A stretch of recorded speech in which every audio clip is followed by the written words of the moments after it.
அனைவருக்கும் வணக்கம். TNPSC group 4 எக்கனாமிக்ஸில் 11th standard நம்ம பார்த்துட்டு இருக்கிறோம். ஓகேங்களா, ஆல்ரெடி 11th ஸ்டாண்டர்டில் லெசன் 1 வந்து நம்ம கம்ப்ளீட் பண்ணிட்டோம். இது லெசன் 2. ஓகேங்களா, ஸோ 2 பார்த்திங்கன்னா இம்பார்ட்டண்டான ஒரு லெசன் நுகர்வு. ஓகேங்களா, ஸோ இந்த லெசன் பார்த்திங்கன்னா நுகர்வு பகுப்பாய்வு இப்படி தான் பார்க்க போகிறோம். ஸோ நுகர்வு அப்படின்னா என்னென்னு தெரியும் நம்மளுக்கு, கன்சியூம். ஓகேங்களா, கன்சியூமோட எப்படி வந்து கன்சியூம் அப்படிங்கிறது எக்கனாமிக்ஸில் எப்படி ரியாக்ட் பண்ணுது அப்படிங்கிறது இந்த சப்ஜெக்டில் கொடுத்துருக்குறாங்க. வாங்க பார்க்கலாம். ஸோ பொருளியல் நடவடிக்கையில் ஒரே நோக்கம் நுகர்வே.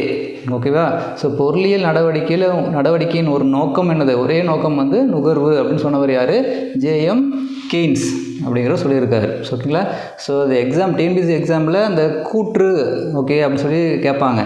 அதெல்லாம் இது ரொம்ப இம்பார்ட்டன்ட். ஓகேங்களா, ஸோ இதெல்லாம் ஒரு டைம் 2 டைம் என்ன பண்ணணும், நம்ம ரிமைண்ட் பண்ணிக்கணும். ஓகேங்களா, ஸோ இந்த லெசன் என்னென்ன கொடுத்துருக்குறாங்கன்னா, விலையில் மாற்றங்கள் நிகழும்போது நுகர்வோரின் போக்கினை புரிந்து கொள்ளுதல். ஓகேங்களா, ஸோ ஒரு ப்ராடக்டோட ரேட்டு வந்து என்ன பண்ணும், ஸோ குறையலாம் அல்லது அதிகமாகலாம். அதாவது அந்த ரேட்டில் மாற்றம் ஏற்படும் பொழுது ஸோ ஒரு கன்சியூமரோட ரியாக்ஷன் எப்படி இருக்கும். ஓகேங்களா, அடுத்தது எண்ணளவை பயன்பாடு ஆய்வு மற்றும் தரவரிசை ஆய்வு முறைகளை பயன்படுத்தி நுகர்வோர் சமநிலை அறிதல். இதில் பார்த்திங்கன்னா அந்த என்ன சொல்கிறது, நுகர்வு அப்படிங்கிறத வந்து டீட்டெயில்டாக கொடுத்துருக்குறாங்க. ஓகேங்களா, ஸோ அது வந்து என்ன பண்ணியிருக்காங்க அப்படின்னா, அந்த எக்கனாமிக்ஸில் அந்த கிராஃபிக்கல் கால்குலேஷன்லாம் இருக்கும். ஸோ அது வந்து நம்ம சப்ஜெக்டில் அதெல்லாம் இல்லை. ஓகேங்களா, டிஎன்பிஎஸ்சி எக்கனாமிக்ஸ் சப்ஜெக்டில் பார்த்திங்கன்னா அந்த கான்செப்ட்டு, அந்த கிராஃப் மெத்தடு, அந்த கால்குலேஷன்லாம் நம்ம சப்ஜெக்ட்லேயே கிடையாது. ஸோ ஜஸ்ட்டு பார்த்திங்கன்னா நுகர்வுனா என்ன அப்படிங்கிறத டெப்த்தாக நம்ம பார்த்துக்கிட்டால் போதும். சரிங்களா, ஓகே. இன்ட்ரடக்ஷன் என்ன கொடுத்துருக்காங்கன்னா, நுகர்வு பற்றி. நுகர்வு ஒரு முக்கியமான பொருளாதார நடவடிக்கை ஆகும். நுகர்வின் தன்மை மற்றும் அளவின் அடிப்படையில் மக்களின் வாழ்க்கை தரம் தீர்மானிக்கப்படுகிறது. ஸோ ஒரு மக்களோட வாழ்க்கை தரம் எதை வச்சு தீர்மானிக்கிறாங்க, அவங்களுடைய கன்சியூம் பவர் வச்சு தான் தீர்மானிக்கிறோம். ஓகேங்களா, ஒருவரின் விருப்பங்களை நிறைவு செய்யும் சக்தி நுகர்வுக்கு உண்டு. ஓகேங்களா, ஸோ பண்டங்களையும் பணிகளையும் பயன்படுத்துவதன் மூலம் விருப்பங்கள் நிறைவடையும். ஓகேங்களா, குட்ஸ் அண்ட் சர்வீஸ். ஓகேங்களா, ஸோ பொருளியலில் நாம் நுகர்வை நுண்ணியல் அளவிலும் பேரியல் அளவிலும் கற்றுக்கொள்கிறோம். ஓகேங்களா, மைக்ரோ எக்கனாமிக்ஸ் மேக்ரோ எக்கனாமிக்ஸ் லெவலில் என்ன பண்ணுறோம், இந்த கன்சியூம் லெவலில் வந்து நம்ம கற்றுக்குறோம் அப்படின்னு சொல்கிறாங்க. அடுத்து பார்த்திங்கன்னா, பொருளாதார அறிவியலில் தொடக்கம் நுகர்வே ஆகும். பொருளாதார அறிவியலின் தொடக்கம் நுகர்வு. ஸோ கன்சியூம் அப்படிங்கிறது ஒன்று இல்லை அப்படின்னா எக்கனாமிக்ஸ் அப்படிங்கிற ஒரு சிலபஸ், ஒரு சாப்டரே கிடையாது. ஓகேங்களா, இதுதான் பேசிக். நுகர்வு இல்லாமல் உற்பத்தியோ பரிமாற்றமோ பகிர்வோ நடைபெற வாய்ப்பில்லை. ரைட்டுங்களா, எந்த ஒரு பொருளை வந்து நம்ம கன்சியூம் பண்ணலை, வாங்கலை அப்படின்னா அது என்ன பண்ண முடியாது, அந்த பொருளை உற்பத்தி பண்ண முடியாது, எதுவுமே அங்கே நடக்காது. பரிமாற்றம், டிரான்சேக்ஷன் எதுவுமே அதில் நடக்காது. ஸோ உற்பத்தியின் முடிவு நுகர்வு ஆகும். ஸோ ஒரு பொருளை உற்பத்தி பண்ணுறோம் அப்படின்னா அதோட எண்டு என்னது, கன்சியூம் தான், நுகர்வு. ஸோ மக்களின் விருப்பங்களை நிறைவு செய்ய உற்பத்தியாளர்கள் பண்டங்களை உற்பத்தி செய்கின்றனர். ஓகேங்களா, ஸோ அடுத்த இம்பார்ட்டன்ட் பார்த்தீங்கன்னா மனித விருப்பங்கள். ஓகேங்களா, ஸோ பொதுவாக ஆசையும் விருப்பமும் ஒன்றென கருதப்படுகின்றன. ஓகேங்களா, ஸோ ஆசை விருப்பம் அப்படிங்கிற எல்லாமே ஒரே மீனிங்கில் தான் வருது. ஆனால் பொருளியலில் அவை வெவ்வேறு பொருள் உடையன ஆகும். ஆனால் எக்கனாமிக்ஸில் என்ன பண்ணுறாங்க, ரெண்டுமே வேறு வேறு அப்படிங்கிற, ஆசைங்கிறது வேறு, விருப்பம் அப்படிங்கிறது வேறு. பண்டத்தை வாங்கும் செயலும் நுகரும் செயலும் மனித விருப்பத்தை சார்ந்தது. ஸோ விருப்பம் அப்படிங்கிறது என்னதுன்னா, ஒரு குட்ஸை வந்து வாங்கும் செயலும் நுகரும் செயலும் என்னது, மனித விருப்பத்தை சார்ந்தது. அடுத்தது பார்த்திங்கன்னா மனித விருப்பங்களின் பண்புகள். ஸோ ஆசை விருப்பம் அப்படின்னு பார்த்தோம் பார்த்தீங்களா, அதில் மனித விருப்பங்களின் பண்புகள். ஓகேங்களா, அதோடய கேரக்டர் என்ன அப்படின்னு பார்த்தீங்கன்னா, விருப்பங்கள் எண்ணற்றவை. ஓகேங்களா, ஸோ இது காமனான ஒரு இதுதான். ஸோ விருப்பம் அப்படிங்கிறது எண்ணற்றவை, மனித விருப்பங்கள் எண்ணிலடங்காதவை. ஓகேங்களா, பல வகையானவை. ஒரு விருப்பம் நிறைவடையும் போது மற்றொரு விருப்பம் தோன்றுகிறது. வளர்ச்சியும் நாகரிகமும் வளர வளர மனித விருப்பங்கள் பல்கி பெருகும். அடுத்து செகண்ட் பார்த்திங்கன்னா, விருப்பங்கள் பழக்க வழக்கங்களாக மாறும். ஓகேங்களா, ஸோ விருப்பங்கள் பழக்கங்களாகவும் வழக்கங்களாகவும் மாறும். எடுத்துக்காட்டாக காலையில் நாளிதழ் படிக்கின்ற மனிதனின் விருப்பம் பழக்கமாக மாறிவிடுகிறது. கரெக்டுங்களா, தேநீர் அருந்துதல், வெற்றிலை மெல்லுதல் முதலானவற்றையும் இவ்வாறே பழக்கமாக மாறிவிடுகின்றன. அடுத்தது பார்த்திங்கன்னா விருப்பங்கள் நிறைவேறக்கூடியவை. ஓகேங்களா, ஒரு விருப்பம் இருந்தது அப்படின்னா என்ன பண்ணலாம், அதை நம்ம நிறைவேற்றிக்கலாம். ஸோ நாம் நம்முடைய அனைத்து விருப்பங்களையும் நிறைவு செய்ய இயலாது. ஓகேங்களா, ஆனால் நாம் குறிப்பிட்ட விருப்பங்களை குறித்த நேரத்தில் நிறைவு செய்ய இயலும். ஒருவருக்கு பசி எடுக்கும் பொழுது அவர் உணவு உண்பதால் அந்த விருப்பம் நிறைவடைகிறது. அடுத்தது பார்த்திங்கன்னா விருப்பங்கள் மாற்றுப்பொருளால் நிறைவு பெறுபவை. ஓகேங்களா, ஒரு விருப்பத்தை வெவ்வேறு வழிகளில் நிறைவேற்றி கொள்ளலாம். ஓகேங்களா, எக்ஸாம்பிள் பார்த்திங்கன்னா இட்லி, தோசை, சப்பாத்தி ஆகியவற்றில் ஏதேனும் ஒன்றை கொண்டு உணவு உண்ணும் விருப்பத்தை நிறைவேற்றி கொள்ளலாம். ரொம்ப சிம்பிள் தான். சரிங்களா, ஸோ அடுத்தது பார்த்திங்கன்னா அடுத்த கேரக்டர் என்ன, விருப்பங்கள் போட்டியிடுபவை. இதில் என்ன சொல்கிறாங்க, நமது அனைத்து விருப்பங்களும் சமமான முக்கியத்துவம் பெற்றவை அல்ல. ஓகேங்களா, ஸோ ஆகவே விருப்பங்களிடையே போட்டி ஏற்படுகிறது. ஆதலால் அவசரமான தேவைகளான விருப்பங்களை காட்டிலும் மிக அவசரமான தேவைகளான விருப்பத்தையே நாம் முதலில் தேர்ந்தெடுக்கிறோம். விருப்பங்கள் ஒன்றை ஒன்று சார்ந்துள்ளன. சில நேரங்களில் குறிப்பிட்ட ஒரு விருப்பத்தை நிறைவு செய்ய ஒன்றுக்கு மேற்பட்ட பண்டங்கள் பயன்படுகின்றன. எடுத்துக்காட்டு மகிழுந்தும் பெட்ரோலும் பேனாவும் மையும். ஓகேங்களா, ஒன்றுக்கொண்டு தொடர்புடையது அப்படிங்கிறாங்க. இப்போ நம்ம என்னென்னா கார் வாங்கணும்னா என்ன பண்ணணும், அதுக்கு பெட்ரோல் போடணும்.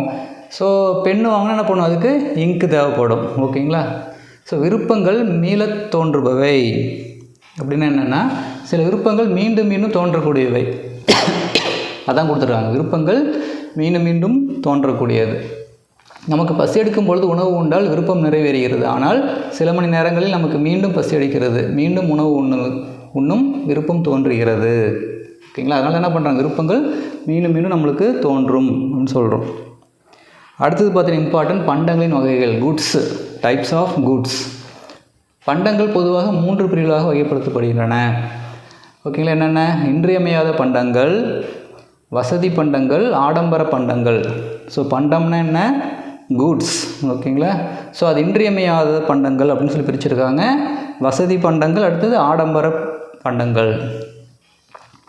ஓகே, ஃபஸ்ட் என்ன பார்க்க போகிறோம், இன்றியமையாத பண்டம்னா என்ன அப்படின்னா மனிதன் உயிர் வாழ தேவையான தவிர்க்க முடியாத பண்டங்கள் இன்றியமையாத பண்டங்கள் எனப்படுகின்றன. ஓகேங்களா, உணவு, உடை, இருப்பிடம். ஓகேங்களா, பேசிக் நீடு. ஓகேங்களா, அடுத்தது வசதி பண்டங்கள்னால் என்ன அப்படின்னா சில பண்டங்கள் தவிர்க்கக்கூடியவை என்றாலும் நம்முடைய வாழ்வை எளிதாக்க சுகமாக வசதியாக வைத்துக்கொள்வதற்கு பயன்படக்கூடியவை. அவை வசதி பண்டங்கள் எனப்படும்.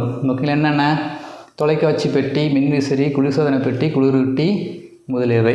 ஓகேங்களா, டிவி, ஃப்ரிட்ஜ் இதெல்லாம் என்னாச்சு இப்போது நம்மளுக்கு பேசிக் நீடாகவே மாறி போச்சு. எல்லாரோட வீட்லேயும் என்ன பண்ணுறோம், இதெல்லாம் யூஸ் பண்ணுறோம். இதெல்லாம் என்னது, வசதி பண்டங்கள். அடுத்தது ஆடம்பர பண்டங்கள்னால் என்ன அப்படின்னு பார்த்தீங்கன்னா சில வகை பண்டங்கள் மிக முக்கியமானவை அல்ல, அது ரொம்ப இம்பார்ட்டனே கிடையாது, ஆனால் அவை மிக விலை உயர்ந்தவை. அவற்றை ஆடம்பர பண்டங்கள் என்கிறோம். எடுத்துக்காட்டு நகைகள், வைரங்கள் மற்றும் விலை உயர்ந்த கார்கள். ஓகேங்களா, இதெல்லாம். எனினும் கூட உயர் வருமான பிரிவினர் இவைகளை வசதி பண்டங்களாகவும் இன்றியமையாத பண்டங்களாகவும் கருதுகின்றனர். இதெல்லாம் எல்லாமே என்ன பண்ண முடியும், ஒரு மனிதனால் வாழ முடியும். ஓகேங்களா, இதனால் என்ன பண்ணுறோம், அவங்களுடைய ஓகேங்களா ப்ரெஸ்டீஜ் லெவலுக்காக என்ன பண்ணுறது, அதெல்லாம் வாங்கி வச்சுக்கிறாங்க.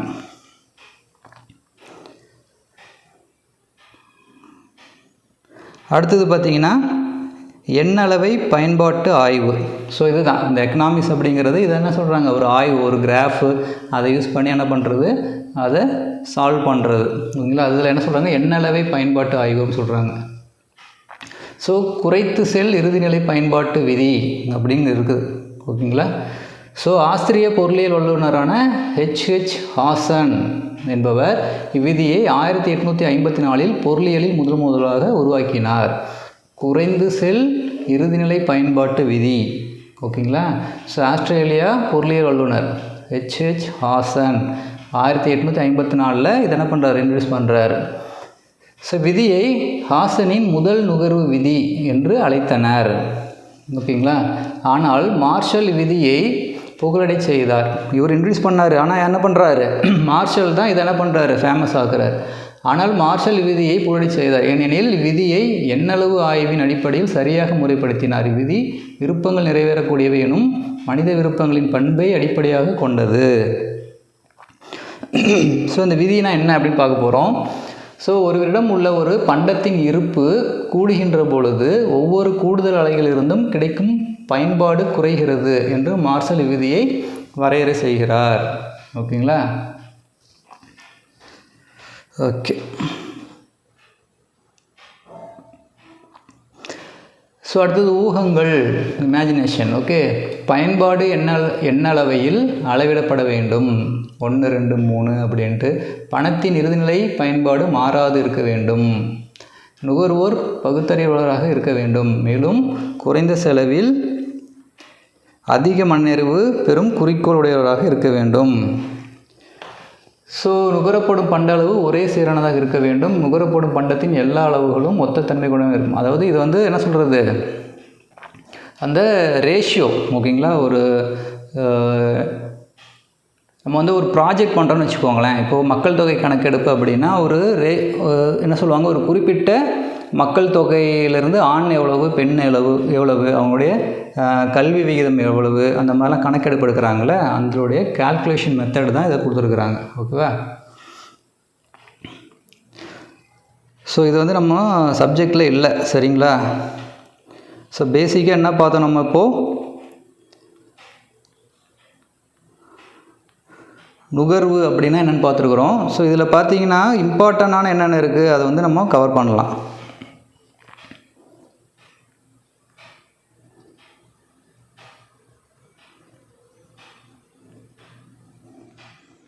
ஸோ நுகர்வு விதிகள் என்னென்ன விதி இருக்குது அதை ஃபஸ்ட்டு பார்த்துடலாம். ஃபஸ்ட்டு நம்ம பார்த்த விதி பார்த்திங்கன்னா,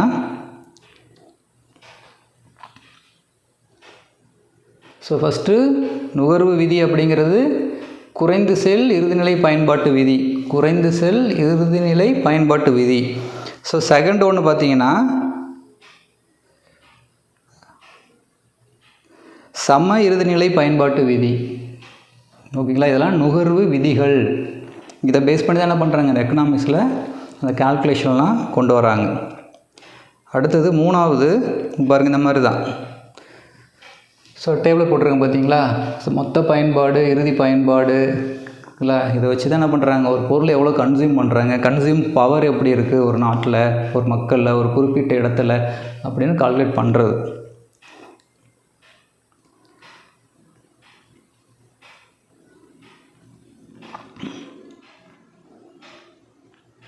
ஓகே. அடுத்தது இம்பார்ட்டன்ட் பார்த்தீங்கன்னா தேவை விதி. ஸோ ரொம்ப இம்பார்ட்டன்ட். எக்கனாமிக்ஸில் தேவை விதி அப்படிங்கிறது ரொம்ப இம்பார்ட்டன்ட். ஸோ ஒரு நிறுவனம் உருவாக்குவதற்கும் நீடித்திருப்பதற்கும் லாபம் பெறுவதற்கும் தேவை என்பது அடிப்படையாகும். ஓகேங்களா? பொருளியலில் ஒரு பொருளுக்கான தேவை என்பது பொருளை வாங்குவதற்கான விருப்பத்தையும் போதிய வாங்கும் சக்தியையும் வாங்கிவிட வேண்டும் என்ற எண்ணத்தையும் குறிக்கும் என்கிறார் ஹர்வி. ஓகேங்களா? ஜே ஹர்வி. ஸோ பொருளியலில் தேவை என்பது பண்டத்தை வாங்கும் திறனுடன் கூடிய விருப்பத்தை குறிக்கிறது. ஸோ பொருளியல் என்ன சொல்கிறாங்க, தேவை அப்படிங்கிறது என்ன சொல்கிறான், பண்டத்தை வாங்கும் திறனுடன் கூடிய விருப்பம். ஓகேங்களா? என்ன ஸ்டோனி அப்படிங்கிற சொல்கிறார். ஸ்டோனி அப்புறம் ஹைக்கு. ஓகேங்களா? விளக்குகின்றனர். ஸ்டோனி அண்ட் ஹைக்கு என்ன சொல்கிறாங்க, தேவை என்பது பண்டத்தை வாங்கும் திறனுடன் கூடிய விருப்பம் அப்படின்னு சொல்கிறவர் டோனி ஹைக். தேவையின் பண்புகள் என்னென்ன, தேவை எப்போது விலையுடன் சார்ந்துள்ளது. கரெக்டுங்களா? ஸோ ஒரு பொருள் வந்து என்ன ஆச்சு அப்படின்னா, எக்ஸாம்பிள் பார்த்தீங்கன்னா ஒரு மொபைல் ஃபோன் நம்மளுக்கு தேவைப்படுது. நம்மளுக்கு ஒரு மொபைல் ஃபோன் தேவை. ஃபஸ்ட்டு என்ன பார்ப்போம், அதோடைய ரேட்டு தான் நம்ம பார்ப்போம். ஓகேங்களா? நம்மளுடைய பட்ஜெட். ஸோ அப்போ தான் சொல்கிறாங்க தேவை எப்பொழுதும் விலையுடன் சார்ந்துள்ளது. ஓகேங்களா? அடுத்தது காலம். தேவை என்பது ஒரு குறிப்பிட்ட பொருளுக்கான குறிப்பிட்ட நாள், குறிப்பிட்ட வாரம், குறிப்பிட்ட மாதம், குறிப்பிட்ட ஆண்டிற்கானது. ஓகேங்களா? இப்போ ஃபார் எக்ஸாம்பிள் பார்த்தீங்கன்னா, அதில் எக்ஸாம்பிள் சொல்லணும் அப்படின்னா, நம்மளுக்கு வந்து ஸ்வெட்டர் தேவைப்படுது. ஓகேங்களா? அது எப்போ நம்மளுக்கு தேவைப்படும், வின்டர் சீசனில் ஸ்வெட்டர் நம்மளுக்கு தேவைப்படும். ஸோ அதுதான் சொல்கிறேன். அடுத்தது சந்தை, மார்க்கெட்டு. ஸோ தேவை என்பது விற்பவர் வாங்குபவர்கள் கூடிய சந்தையை சார்ந்துள்ளது. ஓகேங்களா? இப்போ நம்ம வந்து எக்ஸாம்பிள் பார்த்தீங்கன்னா வெஜிடபிள் நம்ம வாங்குகிறோம். ஓகேங்களா? ஸோ என்ன பண்ணுவோம், நம்ம மார்க்கெட்டுக்கு போய் நம்ம வாங்குறோன்னா வீக்லி ஒன்ஸ் மார்க்கெட்டு நம்ம போடுறாங்க. இப்போ சண்டேயில் நம்மளுக்கு மார்க்கெட் இருக்கும். ஸோ அதுதான் சொல்கிறாங்க, தேவை என்பது விற்பவர் வாங்குபவர்கள் கூடிய சந்தையை சார்ந்துள்ளது. ஸோ அடுத்தது பார்த்திங்கன்னா தேவைங்கிறது அளவு பொறுத்து அளவை சார்ந்து இருக்குதுன்னு சொல்கிறாங்க. தேவை என்பது நுகர்வோர் வாங்க விரும்பும் அளவாகும். ஓகேங்களா? சரி, அடுத்தது தேவை சார்பு அப்படின்னா என்ன அப்படின்னா தேவை விலையை சார்ந்துள்ளது. ரைட்டுங்களா? அதாவது ஒரு பண்டத்தின் தேவையானது அந்த பண்டத்தின் விலையோடு தொடர்புடையது. தேவை சார்பை கணித குறியீட்டின்படி கீழ்க்கண்மாறு குறிக்கலாம். D = F × P. ஓகேங்களா? அதுதான் என்னது தேவை சார்புன்னு சொல்கிறாங்க. Dங்கிறது என்னது தேவை. ஓகேங்களா? Fங்கிறது சார்பு, Pங்கிறது விலை. ஸோ இந்த மாதிரி தான் என்ன இருக்கும், இந்த கால்குலேஷன் மெத்தட் இருக்கும் எக்கனாமிக்ஸில். ஸோ அடுத்தது தேவை விதி. தேவை விதியை முதலில் 1838 அகஸ்டின் கூர்னாட் ஓகேங்களா விளக்கினார். ஸோ தேவை விதியை முதல்ல சொன்னது யார்? அகஸ்டின் கூர்னாட் அப்படிங்கிறவர். ஸோ பின் ஆல்ஃப்ரட் மார்ஷல் இதை சீர்படுத்தி விரிவாக்கினார். ஓகேங்களா? எல்லா இதுலேயும் பார்த்திங்கன்னா அந்த ஆல்பர்ட் மார்ஷல் அப்படிங்கிறவர் வந்து உள்ளார வந்துடுவார். ஓகேங்களா? ஸோ இதோட என்ன சொல்லியிருக்காங்க அப்படின்னா விலை குறையும் போது தேவையின் அளவு அதிகரிக்கிறது. கரெக்டுங்களா? ஒரு பொருளோட விலை குறையும் போது என்ன ஆகும், அது தேவை வந்து அதிகமாகும் எப்பயுமே. ஸோ விலை அதிகரிக்கும் போது தேவையின் அளவு குறையுது. இதுதான் தேவை விதி. ரொம்ப சிம்பிள் தான். ஓகேவா? ஏன்னா மார்ஷல் தேவை விதியை வரையறுக்கிறார். ஸோ தேவை விதியை வரையறுத்தது யார்? மார்ஷல். என்ன சொல்கிறாரு? ஒரு பொருளோட விலை குறையும் போது தேவை அதிகரிக்கும், விலை அதிகமாகும் போது தேவை குறையும் அப்படின்னு சொன்னவர் ஆல்ஃப்ரட் மார்ஷல். மற்றவை மாறாமல் இருக்கும்போது ஒரு பொருளுக்கான விலை குறையும் போது மக்கள் அப்பொருளை அதிகம் வாங்குவர். சரிங்களா? விலை ஏறும்பொழுது குறைவாக வாங்குவர். ஸோ அதையா சொன்னது யார்? சாமுவேல்சன். இவரும் பொருளியல் அறிஞர். ஓகே, அடுத்தது பார்த்திங்கன்னா தேவையை தீர்மானிக்கும் காரணிகள். என்னென்ன வந்து தேவையை வந்து தீர்மானிக்குது அப்படின்னு பார்த்திங்கன்னா சுவையிலும் நாகரிகத்திலும் ஏற்படும் மாற்றம். ஓகேங்களா? ஸோ இது ரொம்ப ஒரு கிரிட்டிக்கலாக கிடையாதுங்க. நம்ம டே டு டே லைஃப்பில் நம்ம டெய்லியும் பார்க்குறது தான். சரிங்களா? ஸோ பல பண்டங்கள் சுவையிலும் நாகரிகத்திலும் ஏற்படும் மாற்றம். ஓகேங்களா? ஸோ இதுதான் என்ன ஆகுது, தேவையை தீர்மானிக்குதுன்னு சொல்கிறாங்க. பல பண்டங்கள் மற்றும் பணிகளின் தேவை சுவைகள் மற்றும் நாகரிகங்களில் ஏற்படும் மாற்றத்தால் பாதிப்படைகின்றன. அடுத்தது காலநிலையில் மாற்றம். ஓகேங்களா? கோடை காலத்தில் குளிர்பானங்களின் தேவை அதிகரிக்கிறது, மழை காலத்தில் குடையின் தேவை அதிகரிக்கிறது. அடுத்து வரி மற்றும் மானியம். புதிய வரி விதிப்பின் காரணமாக பண்டங்களின் விலை அதிகரிக்கலாம், மானியங்கள் விலையை குறைக்கலாம். ஸோ எனவே வரி காரணமாக தேவை குறையும். ஓகே, ஸோ மானியங்களால் தேவை அதிகரிக்கும். எதிர்பார்ப்புகளில் மாற்றம். ஸோ எதிர்பார்ப்புகள் கூட தேவையில் மாற்றத்தை கொண்டு வரும். ஸோ தங்களின் விலை பின்வரும் காலத்தில் இன்னும் கூடலாம், அதாவது தங்கத்தின் விலை பின்வரும் காலங்களில் இன்னும் கூடலாம் என மக்கள் எதிர்பார்த்தால் தங்கத்தின் உடனடி தேவை கூடலாம். இப்போது கரண்ட்டு லைவில் அதுதான் போயிட்டுருக்கு. ஓகேங்களா? ஸோ கோல்டு ரேட்டு அதிகமாகிரும் ஃப்யூச்சர்னு சொல்லி என்ன பண்ணுறான், நிறையா நம்ம கோல்டை வாங்கி வச்சுக்கிறது. அதுதான் எதிர்பார்ப்பு. ஓகேங்களா? ஸோ அடுத்தது என்னது, சேமிப்பில் மாற்றம். சேமிப்பும் தேவையும் எதிர்மறையான உறவை கொண்டவை. ஓகேங்களா?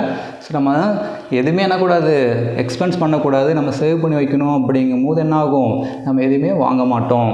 அதுதான் சொல்கிறாங்க, ரெண்டுமே எதிர்மறையானது. அடுத்தது என்ன சொல்கிறாங்க, வணிக நிலை. ஸோ செழுமை காலத்தில் எல்லா பண்டங்களின் தேவைகளும் உயரும் போக்கினை கொண்டு உள்ளன. ஸோ ஃபெஸ்டிவல் சீசன்லாம் பாருங்கள், அப்போ நிறைய நம்ம பொருளை வந்து கன்சியூம் பண்ணுவோம், பர்ச்சேஸ் பண்ணுவோம். மாறாக மந்த நிலையில் தேவையில் பொதுவாக வீழ்ச்சி காணப்படும். ஓகேங்களா? அடுத்தது விளம்பரம், அட்வர்டைஸ்மெண்ட் கூட ரொம்ப இம்பார்ட்டன்ட் காரணம் சொல்கிறாங்க. வளர்ந்த முதலாளித்துவ நாடுகளில் சந்தையின் தேவையை உயர்த்துவதில் விளம்பரம் சக்தி வாய்ந்த கருவியாக திகழ்கிறது. இதெல்லாம் நம்மளுக்கு தெரிஞ்சது தான். ஓகேங்களா? ஸோ வருமானத்தில் மாற்றம். அடுத்தது ஸோ குடும்ப வருமானத்தில் ஏற்படும் உயர்வு நீடித்து உழைக்கும் பண்டங்களின் தேவையை உயர்த்துகிறது. நம்ம தானே இப்போ இன்க்ரிமெண்ட்டு கொடுக்குறாங்க. ஓகேங்களா? அல்லது போனஸ் வருது ஃபெஸ்டிவல் டைமில். அப்படிங்கும்போது என்ன பண்ணுவோம், நம்ம ஏதாவது கன்சியூம் பண்ணணும், நம்மளுக்கு தேவை வந்து அப்போது அதிகமாகும். சரிங்களா? எடுத்துக்காட்டு, தொலைக்காட்சி பெட்டி, குளிர்சாதன பெட்டி முதலானவைகள் வருமானம் சமமாக பங்கிடப்பட்டால் ஏழைகளுக்கும் வருமானம் அதிகரிக்கலாம்.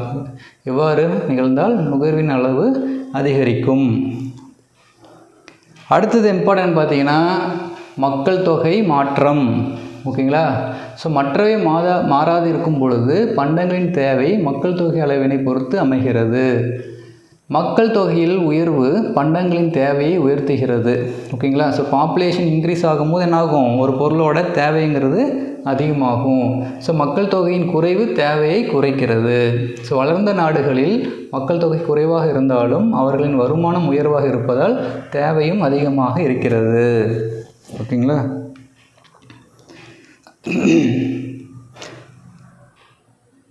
அடுத்தது பார்த்திங்கன்னா தேவை விதியின் விதிவிலக்குகள்.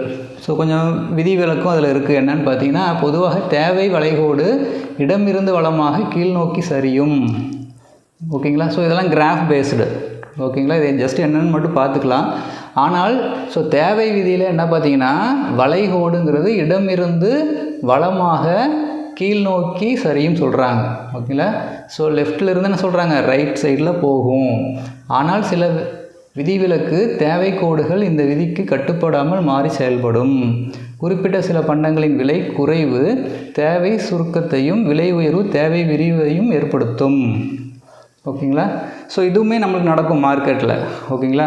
ஸோ என்ன ஆகுதுன்னா, ஒரு பொருளோட விலை அதிகமாகுது. ஓகேங்களா. இப்போது தங்கத்தின் விலை அதிகமாகிட்டே போகுது. அப்போ என்ன பண்ணுவோம், தேவையும் அதிகமாகுது. என்ன காரணம்னா, இதை விட இன்னும் ரேட் அதிகமாகிடும் அப்படின்னு சொல்லி என்ன பண்ணுவாங்க, மக்கள் அதை போய் வாங்க ஆரம்பிப்பாங்க. ஸோ அதுதான் சொல்கிறாங்க. ஸோ அந்த மாதிரியும் என்ன நடக்கும்.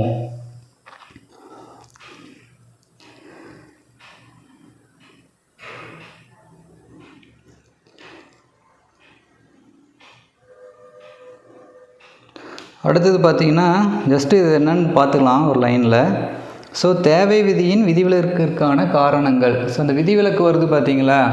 ஸோ விதிவிலக்குன்னு என்னது, ஸோ ஒரு ஆக்சுவலாக பேசிக்காக என்னது, தேவை விதி என்னது, பொருளோட விலை குறையும் போது அதோட தேவை அதிகமாகும். ஆனால் இதுக்கு என்ன ஆகும், ஆப்போசிட்டாக சில டைம் நடக்கும் அப்படின்னு நம்ம சொன்னோம். ஓகேங்களா. அதுக்கான காரணங்கள்லாம் என்ன அப்படின்னா, கிஃபன் முரண்பாடு அப்படின்னு சொல்லுவாங்க. ஓகேங்களா. ஸோ கிஃபன் பண்டங்கள் அல்லது தாழ்ந்த ரக பண்டங்கள் தேவை விதியின் விதிவிலக்காகும். தாழ்ந்த ரக பண்டங்களின் விலை குறையும் போது ஏழைகள் அவற்றை குறைவாக வாங்குவர். விலை கூடும் பொழுது அதிகம் வாங்குவர். ஓகேங்களா. எக்ஸாம்பிள் பார்த்தீங்கன்னா அரிசி, ராகி இதெல்லாம் சொல்கிறாங்க. அடுத்தது வெப்லைன் விளைவு அல்லது பகட்டு விளைவு அப்படின்னு ஒன்று இருக்குது. ஓகேங்களா. ஸோ வெப்லைன் தன்னுடைய பகட்டு நுகர்வு கொள்கையை அடிப்படையாக கொண்டு விதிவிலக்கு தேவை கோட்பாட்டை விளக்குகிறார். பணக்காரர்கள் போல் காட்டிக்கொள்பவர்கள் விலை உயர்வாக இருந்தாலும் சில பண்டங்களை சமூக அந்தஸ்திற்காக அதிகமாக வாங்குகிறார்கள். எதுவுமே நடக்குது. எடுத்துக்காட்டு என்னது, டைமண்ட், வைரம் சொல்கிறாங்க. அது தேவையாக இருக்காது, ஆனால் என்ன பண்ணுவாங்க, அவங்க வாங்குவாங்க. அடுத்தது அறியாமை கூட ஒரு காரணம். சில நேரங்களில் பண்டங்களின் தரம் விலையின் அடிப்படையில் அமைகிறது என பலர் கருதுகின்றனர். அதிக விலையுள்ள பண்டமே சிறந்த பண்டம் என நுகர்வோர் சிலர் எண்ணுகின்றனர். ஓகேங்களா. ஸோ குட் எக்ஸாம்பிள் என்ன சொல்லலாம், இப்போ மொபைல் அப்படிங்கிறது எல்லா மொபைலுமே காமனான ஒரு ஃபீச்சர் தான் இருக்கும். ஆனால் என்ன பண்ணுறது, அதிகமான விலை கொடுத்து மொபைல் ஃபோன்லாம் வாங்குறது. எக்ஸாம்பிள் சொல்லணும்னா பார்த்திங்கன்னா ஐஃபோன்லாம் சொல்லலாம். ஓகேங்களா. ஸோ ஐஃபோனில் என்ன யூஸ் பண்ணுறோமோ அதே தானே பண்ணுறோம். அது 1 லட்ச ரூபா ஃபோன்லேயே இருக்கிறதும் 10,000 ரூபாயில் இருக்கிற ஃபோன்லேயும் அதே நம்ம ஃபீச்சர் தான் நம்ம யூஸ் பண்ணுறோம். ரைட்டுங்களா. ஸோ ஆனால் என்ன பண்ணுறது, இதை தான் சொல்ல வர்றாங்க இதில். ஓகேவா. அதிக விலையுள்ள பண்டமே சிறந்தது என நுகர்வோர் சிலர் எண்ணுகிறார்கள். எனவே அதை அதிகம் வாங்குகின்றனர். ஓகேவா. காஸ்ட் அதிகமாக இருந்தால் தான் அது நல்லாயிருக்கும் அந்த ப்ராடக்ட்டு அப்படின்னு சொல்லி அதை வாங்குறது. அடுத்தது என்னது, ஊக விளைவு. ஓகேங்களா. ஸோ இது என்னென்ன, ஊக விளைவுனா என்ன, ஒரு பண்டத்தின் விலை உயரும் பொழுது எதிர்காலத்தில் இன்னும் அந்த பண்டத்தின் விலை உயரும் என்ற பயத்தில் நுகர்வோர் தற்பொழுது அதிகம் வாங்குகிறார்கள். புரியுதுங்களா. ஸோ எடுத்துக்காட்டுனது எக்ஸாம்பிள் கோல்டு. அடுத்தது என்னதுன்னா பற்றாக்குறை பயம். ஓகேங்களா. ஸோ இதெல்லாம் எப்போ நம்ம பார்த்தோம், லைவ்லேயும் பார்த்தோம், கொரோனா பீரியடில் நம்ம பார்த்தோம். சரிங்களா. ஸோ இக்கட்டான சூழல்கள் அல்லது போர்க்காலம் போன்ற நேரத்தில் பண்டங்களுக்கு பற்றாக்குறை ஏற்படக்கூடும் என்ற பயத்தில் என்ன பண்ணுறாங்க, அதிக விலை என்றாலும் மக்கள் அதிகம் வாங்குகின்றனர். இப்படியான போக்கு இருப்பதால் விலை இன்னும் வேகமாக உயரும். ஓகே. அடுத்தது பார்த்தீங்கன்னா இம்பார்ட்டன்ட், தேவை விரிவும் தேவை சுருக்கமும். விலையில் ஏற்படும் மாற்றத்தால் மட்டுமே தேவை அளவில் மாற்றம் ஏற்பட்டால் அதனை தேவை விரிவு மற்றும் சுருக்கம் என அழைக்கிறோம். புரியுதுங்களா? வேறு வகையில் கூறினால் குறைந்த விலையில் அதிக பொருட்களை வாங்குவது தேவை விரிவு. புரியுதுங்களா? தேவை விரிவுனா என்னது? குறைந்த விலையில் அதிக பொருட்களை வாங்குறது தான் தேவை விரிவு. மற்றும் அதிக விலையில் குறைந்த பொருட்களை வாங்குவது சுருக்கம் அப்படின்னு சொல்கிறது. ஸோ ரெண்டுக்குமே டிஃப்ரெண்ட் தெரிஞ்சுக்கணும். அவ்வளோதான். இது பார்த்திங்கன்னா கிராஃபில் கொடுத்து எக்ஸ்பிளைன் பண்ணியிருக்கிறாங்க. ஓகேங்களா?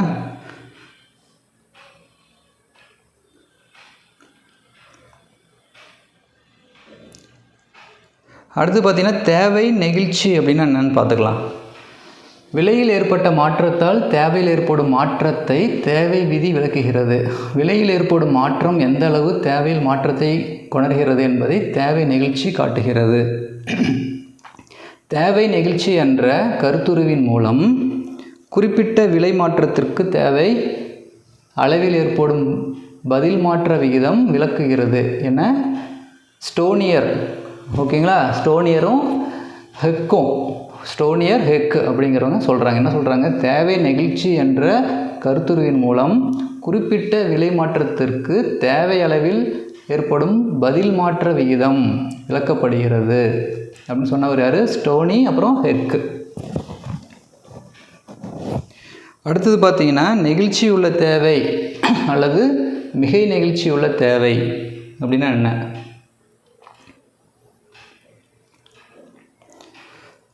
ஸோ நெகிழ்ச்சி உள்ள தேவை அப்படின்னா என்னென்னா, இங்கே பாருங்கள், ஒரு எக்ஸாம்பிள் கொடுத்துறாங்க சிம்பிளாக. நெகிழ்ச்சி உள்ள தேவை அப்படின்னா ஆடம்பர பண்டங்கள், விடுமுறை கொண்டாட்டங்கள், உயர் ரக மின்சாதனங்கள், காஃபி போன்றவை தேவை நெகிழ்ச்சி உள்ள பண்டங்கள் மற்றும் பணிகள்.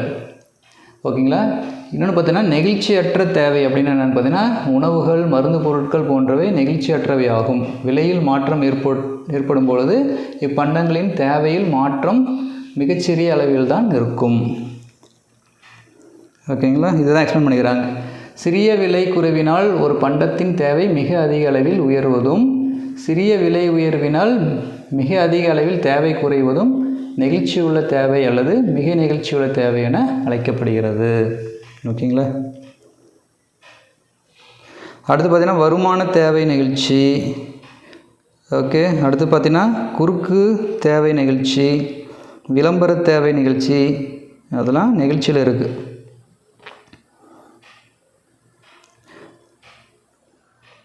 அதை பற்றி என்ன பண்ணியிருக்காங்க? ப்ரீஃபாக இந்த கிராஃப் கொடுத்து என்ன பண்ணியிருக்காங்க? எக்ஸ்பிளைன் பண்ணியிருக்கிறாங்க.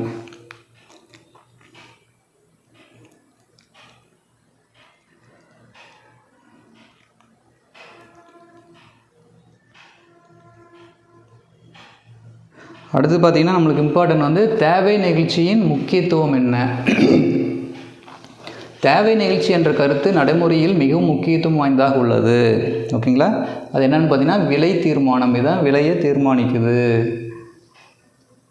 நிறைகுறை போட்டியிலும் முற்றுரிமையிலும் விற்பனையாளர்கள் தங்களுடைய பண்டத்தின் விலையை தீர்மானிப்பதில் தேவை நிகழ்ச்சி என்ற கருத்தை அடிப்படையாக கொள்கின்றனர். பண்டத்திற்கான தேவை நிகழ்ச்சியற்றதாக இருக்கும் பொழுது அவர்கள் அதிக விலையை நிர்ணயிக்கிறார்கள். ஓகேங்களா? அடுத்து பார்த்திங்கன்னா உற்பத்தி. ஒரு பண்டத்தின் தேவையின் அடிப்படையில் உற்பத்தியாளர்கள் உற்பத்தியின் அளவை தீர்மானிக்கிறார்கள். அடுத்தது பகிர்வு. தேவை நிகழ்ச்சியினை பொறுத்து உற்பத்தி காரணிகளின் விலை நிர்ணயிக்கப்படுகிறது. அடுத்து பார்த்திங்கன்னா பன்னாட்டு வாணிகம். இரண்டு நாடுகளிடையே வாணிப நிலையை நிர்ணயிக்க தேவை நிகழ்ச்சி உதவிகரமாக உள்ளது. இரண்டு நாடுகளின் பண்டங்களின் தேவை நிகழ்ச்சியை பொறுத்தே ஏற்றுமதி இறக்குமதியின் அளவு அமைகிறது. பொது நிதி. அரசாங்கம் வரி கொள்கையை உருவாக்க தேவை நிகழ்ச்சி உதவிகரமாக உள்ளது. எடுத்துக்காட்டு பண்டங்களுக்கான வரி விதிப்பு. நாட்டுடைமையாக்குதல். தொழிற்சாலைகளை நாட்டுடைமையாக்கும் முடிவு எடுப்பதற்கு அரசிற்கு தேவை நிகழ்ச்சி என்ற கருத்து பயன்படுகிறது. ஓகேங்களா? இந்த இது பாருங்கள், ரொம்ப இம்பார்ட்டன்ட். 1934 ஆர்ஜிடி ஆலன் மற்றும் ஜேஆர் ஹிக்ஸ், ஓகேங்களா, சமநோக்கு வளைகோடு கோட்பாட்டை மதிப்பு கோட்பாட்டின் மறுவடிவமைப்பு என்னும் நூலில் விளக்கினார். ஓகேங்களா? இன்னொரு டைம் பார்த்துக்கோங்க. மதிப்பு கோட்பாட்டின் வடிவமைப்பு அப்படிங்கிற நூல் எழுதுனது யார்? ஆர்ஜிடி ஆலன் மற்றும் ஜேஆர் ஹக்ஸ். ஓகேங்களா, 1934. சரிங்களா?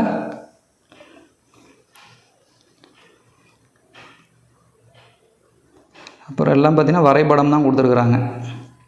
இப்போ நம்ம இது வரைக்கும் பார்த்தது எல்லாமே வரைபடமாக கொடுத்துருக்காங்க.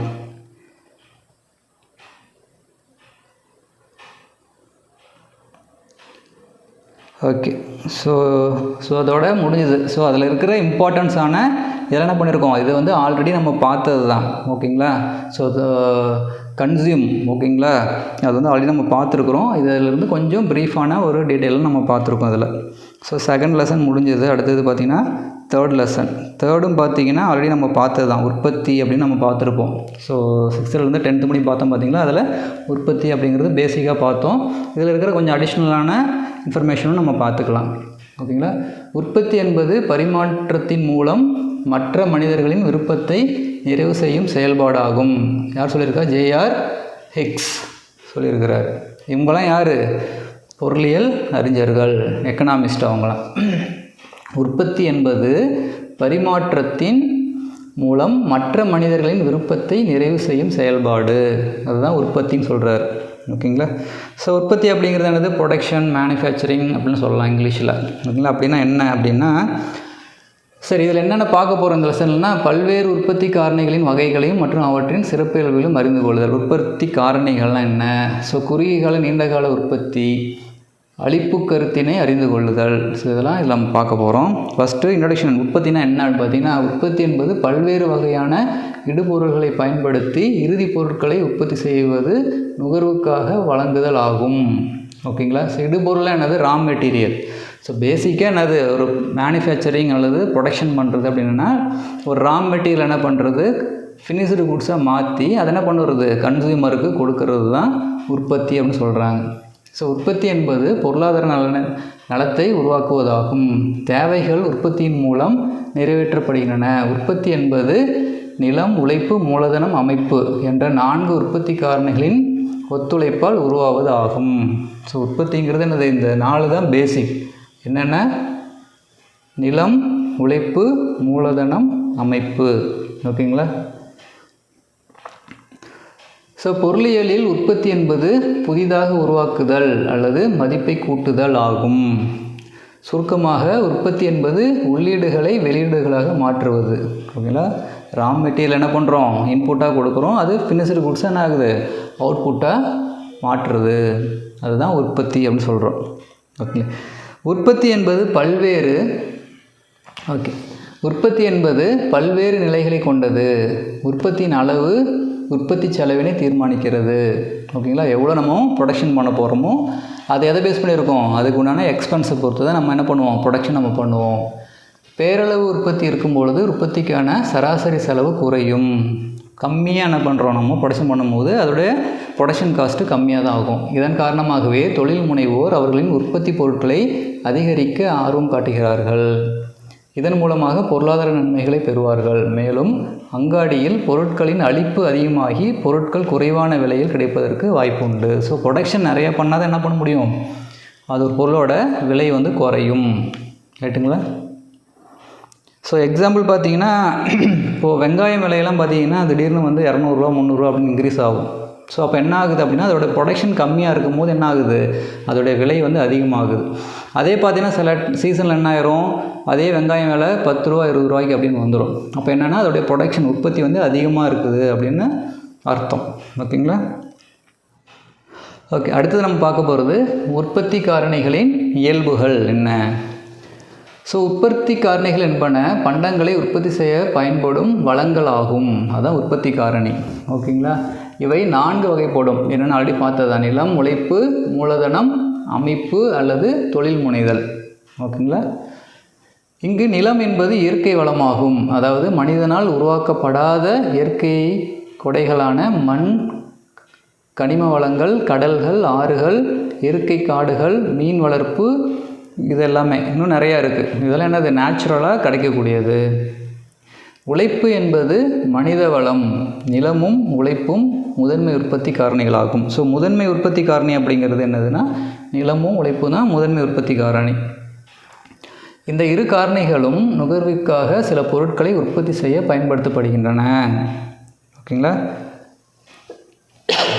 நுகர்விற்கு போக சில பொருட்கள் எஞ்சியிருக்க வாய்ப்புண்டு. சேமிப்பு என்பது உற்பத்தியிலிருந்து நுகர்வு போக எஞ்சியதாகும். ஓகேங்களா? சேமித்த தொகை திரட்டு முதலீடாகும். சேமித்த தொகை திரட்டு அப்படிங்கிறதா முதலீடு. அது உற்பத்திக்கான மூலதனமாக பயன்படுகிறது. அமைப்பு அல்லது நிறுவனம் என்பது உழைப்பின் சிறப்பு வடிவமாகும். மூலதனமும் அமைப்பும் இரண்டாம் நிலை உற்பத்தி காரணி. புரியுதுங்களா? ஸோ இந்த 4 காரணிகளும் ஒன்றை ஒன்று சார்ந்துள்ளன. இவை ஒருங்கிணைந்து பண்டங்கள் பணிகளின் உற்பத்தியை தீர்மானிக்கின்றன. ஓகேங்களா? ஸோ இதை ஒவ்வொன்றா நம்ம பார்க்க போகிறோம். இது ஆல்ரெடி நம்ம பார்த்தது தான். ஓகேங்களா? ஸோ அடிஷ்னலாக ஏதாவது இன்ஃபர்மேஷன் இருந்தால் நம்ம கற்றுக்கலாம் அதில். ஸோ நிலம், பொதுவாக நிலம் என்பது மண் அல்லது பூமியின் மேற்பரப்பு அல்லது தரைப்பரப்பினை குறிப்பதாகும். ஓகேங்களா? ஆனால் பொருளியலில் நிலம் என்பது இயற்கையின் கொடையாகும். இந்த நிலத்தினை உற்பத்தி காரணியாக பயன்படுத்தி வருமானம் பெற முடியும். நிலம் என்பது அனைத்து பொருள் செல்வங்களையும் உள்ளடக்கியுள்ளது. ஒரு நாட்டின் இயற்கை வளங்களை பொறுத்தே அந்நாட்டின் பொருளாதார வளம் அமையும் என்று கூறப்படுகிறது. ஆனால் இன்று இயற்கை வளம் மிகுந்த பல நாடுகளில் ஏழைகள் அதிகமாக வாழ்கின்றனர். இயற்கை வளம் குறைவான நாடுகள் பொருளாதார வளர்ச்சியில் சிறந்து விளங்குகின்றன என்பதையும் நம்ம அறிஞ்சிக்கணும், நம்மளுக்கு தெரிஞ்சுக்கணும்னு சொல்கிறாங்க. ஓகேங்களா? ஸோ மண் வளம், காலநிலை, மழையளவு ஆகியவை வேளாண்மையின் செழுமையையும் உற்பத்தியின் அளவையும் தீர்மானிக்கின்றன. வேளாண் உற்பத்தி பொருட்களே வாணிகத்துக்கும் தொழிற்சாலைகளுக்கும் அடிப்படையாக உள்ளன என சிலர் கூறுகின்றனர். ஆனால் இன்று வேளாண் தொழிலில் அல்லாத பிற தொழில்களே பல நாடுகளின் செல்வ செழிப்பு காரணமாக உள்ளன. மின் உற்பத்திக்கான தொழிற்சாலைகளுக்கு நிலக்கரி சுரங்கங்களும் நீர்வீழ்ச்சிகளும் ஆதாரமாக விளங்குகின்றன. வேளாண்மை, வணிகம், தொழிற்சாலை முதலான அனைத்து பொருளாதார நிகழ்வுகளுக்கும் அடிப்படையாக உள்ள இயற்கை வளங்களே பொருளியலின் நிலம் என குறிப்பிடப்படுகின்றன. ஓகேங்களா? ஸோ நிலத்தின் சிறப்பியல்புகள் என்ன? நிலம் என்பது முதன்மை உற்பத்தி காரணி, ஏற்கனவே பார்த்துருக்கோம். நிலம் என்பது செயலற்ற உற்பத்தி காரணி. ஓகேவா? நிலம் அப்படிங்கிறது, லேண்ட் அப்படிங்கிறது, அது அப்படியே இருந்ததுன்னா அது என்ன இருக்கும்? அது ஒரு செயலற்றதாக தான் இருக்கும். ஓகேங்களா? அதில் போய் நம்ம என்ன பண்ணணும்? பயிர் செஞ்சால் தான், ஓகேங்களா, அதை நம்ம என்ன பண்ணணும்? யூஸ் பண்ணால் மட்டும்தான் நம்மளுக்கு என்ன ஆகும்? அதிலிருந்து இன்கம் கிடைக்க முடியும், ஒரு உற்பத்தி நம்ம பண்ண முடியும். நிலம் என்பது இயற்கையின் கொடை.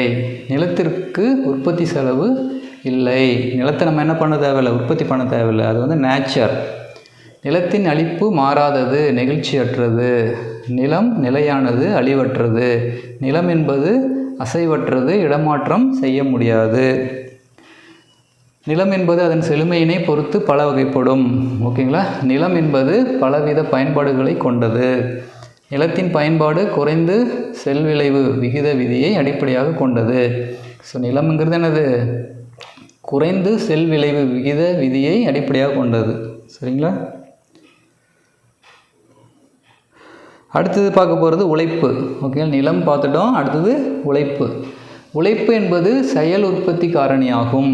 சாதாரணமாக உழைப்பு என்பது உடல் உழைப்பு அல்லது திறமைசாரா உழைப்பை குறிக்கும். பொருளியலில் வருமானத்தையோ வெகுமதியோ எதிர்பார்த்து செய்யும் அனைத்து வேலைகளும் உழைப்பு எனப்படும். ரொம்ப இம்பார்ட்டன்ட். அந்த வேலை உடல் உழைப்பையோ அறிவினை பயன்படுத்தியோ அமையலாம்.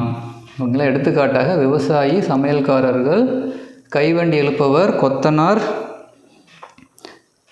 ஆகியோர் உடல் உழைப்பினை அதிகமாக பயன்படுத்துகிறார்கள். மருத்துவர்கள், ஆசிரியர்கள், பொறியாளர்கள் ஆகியோர் அறிவை அதிகமாக பயன்படுத்தி உழைப்பார்கள்.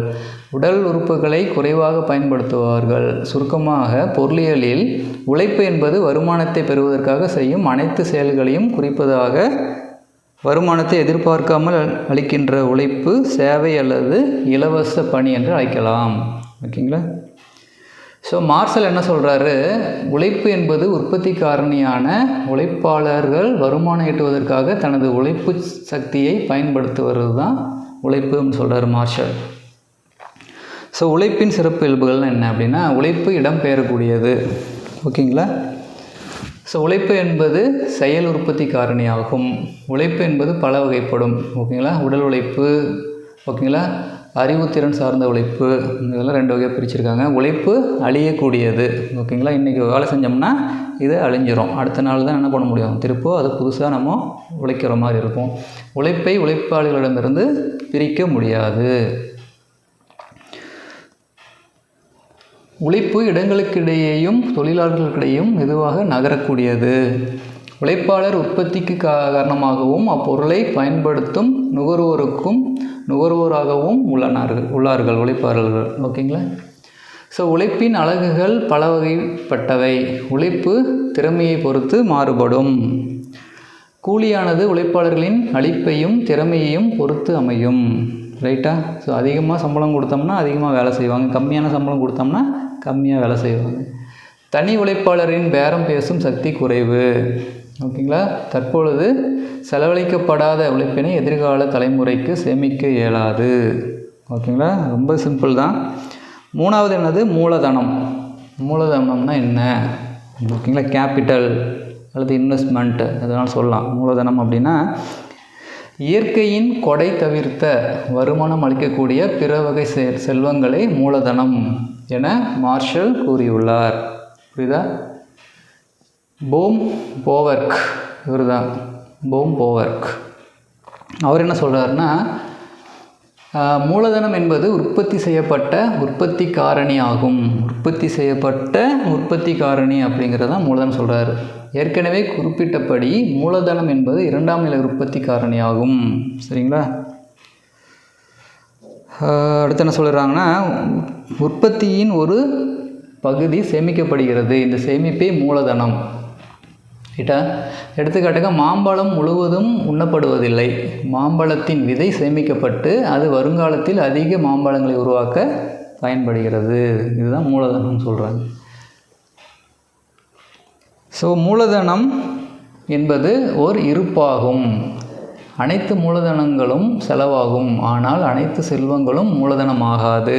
எடுத்துக்காட்டாக டிராக்டர் என்பது ஒரு மூலதன சொத்து. டிராக்டரை உற்பத்திக்கு பயன்படுத்தும் போது அது மூலதன சொத்தாக கருதப்படுகிறது. ஆனால் பல்வேறு காரணங்களால் டிராக்டர் குறிப்பிட்ட காலத்திற்கு பயன்பாட்டில் இல்லாமல் இருக்கும் பொழுது அது மூலதனமாக கருதப்பட மாட்டாது, ஓகேவே. சொத்தாக தான் அது கருதப்படும், அது ஒரு அசட்டாக தான் இருக்கும். அடுத்தது மூலதனத்தின் சிறப்புகள்லாம் என்னென்னா, மூலதனம் மனித முயற்சியால் உருவாக்கப்பட்டது, ரைட்டா. ஸோ மூலதனம் மனிதனுக்கு மனிதன் இடத்திற்கு இடம்பெயரக்கூடியது மூலதனம். அடுத்தது மூலதனம் செயலற்ற உற்பத்தி காரணி, ஓகேங்களா. மூலதனத்தின் அளிப்பு நெகிழும் தன்மை உடையது. மூலதனத்தின் தேவை என்பது தருவிக்கப்பட்ட தேவை. மூலதனம் பல ஆண்டுகள் நீடிக்கும். மூலதனம் வருமானம் தரக்கூடியது. மூலதனம் தேய்வுறக்கூடியது, ஓகேங்களா. லாஸ்டான காரணம் என்னது, தொழில் அமைப்பு, ஓகே. ஸோ அப்படின்னா என்னென்னா, ஒரு தொழிலை ஒருங்கிணைத்து ஏற்று நடத்துபவர் தொழில் அமைப்பாளர் அல்லது தொழில் முனைவோர் ஆவார், ஆண்டர்பிரனர், ஓகே அப்படின்னு சொல்கிறோம் இல்லைங்களா. தொழில் முனைவோர் ஒரு முக்கியமான உற்பத்தி காரணி ஆவார். அவர் சிறப்பு உழைப்பினை மேற்கொள்பவர் ஆவார். ஜோசப் சுப்பீட்டர், ஓகேவா. ஜோசப் சுப்பீட்டர் என்ன சொல்கிறாருன்னா, கூற்றுப்படி புத்தாக்கத்தை பயன்படுத்தி மற்ற உற்பத்தி காரணிகளை ஒருங்கிணைத்து திட்டமிட்டு பொருட்களை உற்பத்தி செய்பவரே தொழில் முனைவோர் ஆவார் அப்படின்னு சொல்கிறார். தொழில் முனைவோர் என்பவர் தொழிலை ஏற்று நடத்துபவராக மட்டுமல்லாது இடர்பாடுகளையும் ஏற்கிறார், ஓகேங்களா. பிற உற்பத்தி காரணிகளான நிலம், உழைப்பு, மூலதனம் ஆகியவற்றுக்கான ஊதியத்தை அளித்த பிறகு எஞ்சியுள்ள ஊதியமே தொழில் முனைவோரின் வெகுமதி, ஓகேங்களா.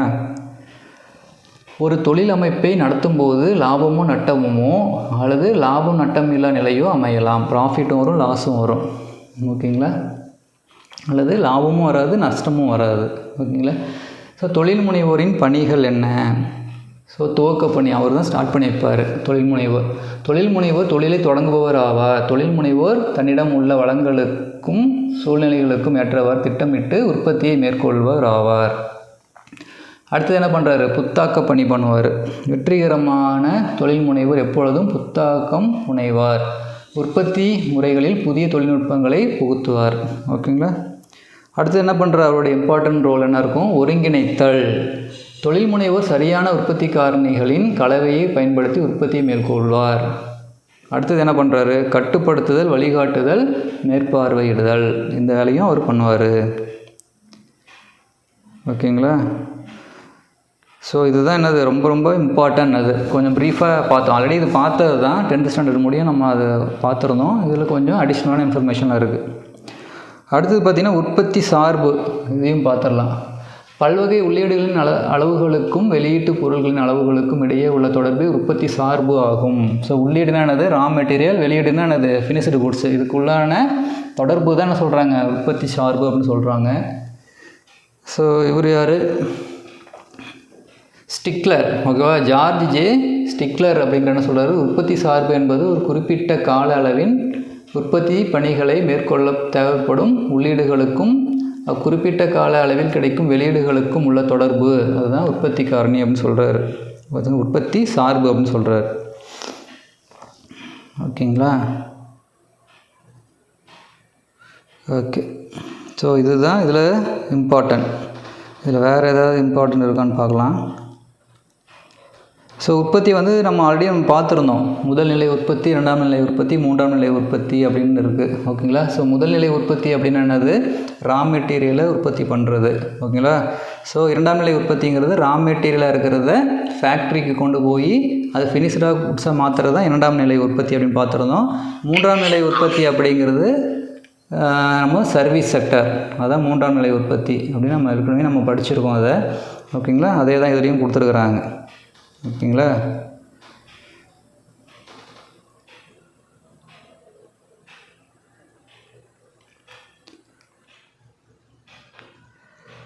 ஸோ அதில் அடுத்தது பார்த்திங்கன்னா அந்த விதிகள்லாம் கொடுத்துருக்குறாங்க, அந்த கிராஃப் போட்டு கொடுக்கறது.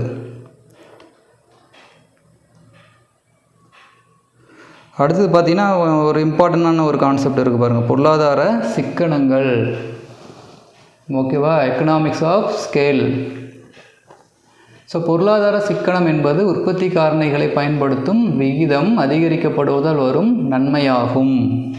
உற்பத்தி காரணிகளின் கிடைப்பளவு விகிதம் இடத்திற்கு இடம் மாறுபடும். உற்பத்திக்கு ஆகும் செலவு உற்பத்தியின் அளவால் நிர்ணயிக்கப்படும். ஒவ்வொரு உற்பத்தியாளரும் உற்பத்தி செலவை கட்டுப்படுத்த விரும்புவர். பொருளாதார சிக்கனம் நிறுவனத்தின் அகப்புற காரணிகளால் நிர்ணயிக்கப்படும். மார்ஷலின் கூற்றுப்படி பொருளாதார சிக்கனம் இரு வகையாக பிரிக்கப்படுகிறது. என்னது, அகச்சிக்கனங்கள், புறச்சிக்கனங்கள் அப்படின்னு சொல்லி பிரிப்பாங்க.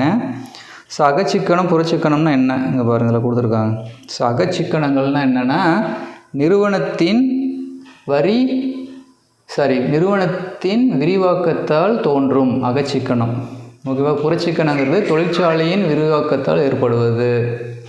நீண்டகால சராசரி செலவு குறைவாக இருக்கும் அகச்சிக்கனத்தில். புறச்சிக்கனத்தினால நன்மைகள் பெரும்பான்மையாக அனைத்து நிறுவனத்திற்கும் கிடைக்கும். ஓகேங்களா. ஸோ நிறுவனத்தின் பேரளவிலால் உற்பத்தி திறன் மேம்பாடு இருக்கும். ஒருங்கிணைந்த சிக்கனங்கள் கிடைக்கும். அடுத்து பார்த்திங்கன்னா அளவு சிக்கனங்கள், எடுத்துக்காட்டு தொழில்நுட்பம் மற்றும் நிதி சிக்கல்கள் இருக்கும். நகரங்களின் அதிவேக வளர்ச்சி பற்றி விளக்க பயன்படுகிறது. ஸோ இது அகச்சிக்கனம் புறச்சிக்கனம் அப்படின்னு சொல்கிறாங்க.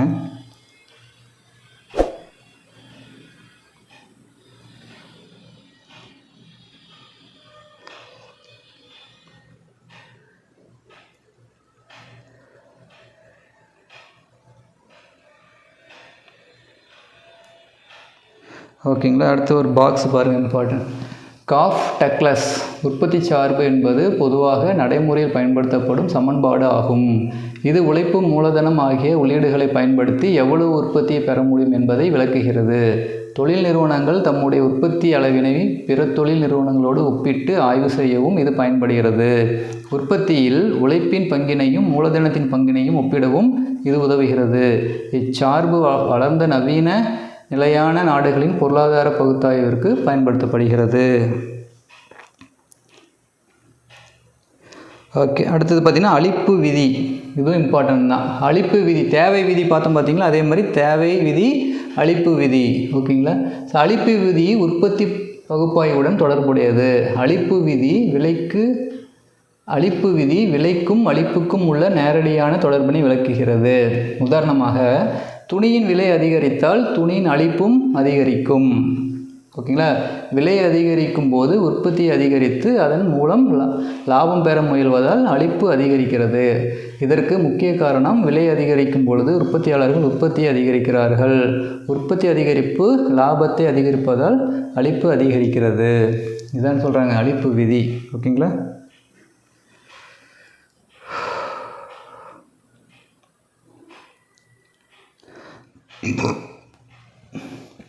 ஓகே, அடுத்தது அளிப்பை தீர்மானிக்கும் காரணிகள். ஓகேங்களா. ஃபஸ்ட்டு பண்டத்தின் விலை. ஓகேவா. ஒரு குட்ஸோட ரேட்டு. ஓகேங்களா. ஸோ பண்டத்தின் விலை அதிகமானால் அளிப்பின் அளவு அதிகமாகும். உற்பத்தியாளரும் விற்பனையாளரும் அளிப்பினை அதிகரிக்க விலை ஒரு ஊக்க காரணியாக விளங்குகிறது. பிற பண்டங்களின் விலைகள்.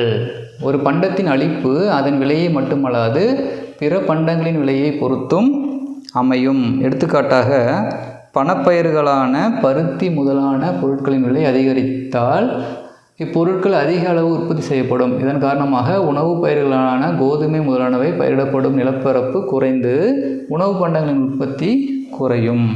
ஓகேங்களா. ஸோ காரணிகளின் விலை.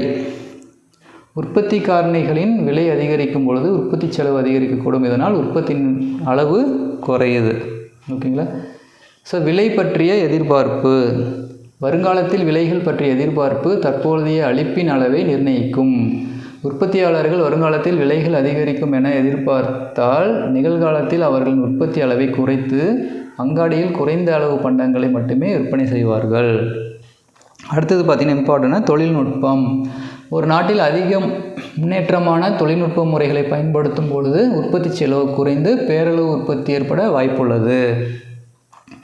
அடுத்தது வந்து இயற்கை காரணிகள். ஓகேவா. ஸோ நேச்சர் என்னென்ன பண்ணுதுன்னா இயற்கை காரணிகளான பருவநிலை, மழை அளவு, தட்பவெப்பநிலை ஆகியவை வேளாண் உற்பத்தியை நிர்ணயிக்கும் காரணியாக உள்ளது. அடுத்தது புதிய கச்சா பொருட்களின் கண்டுபிடிப்பு.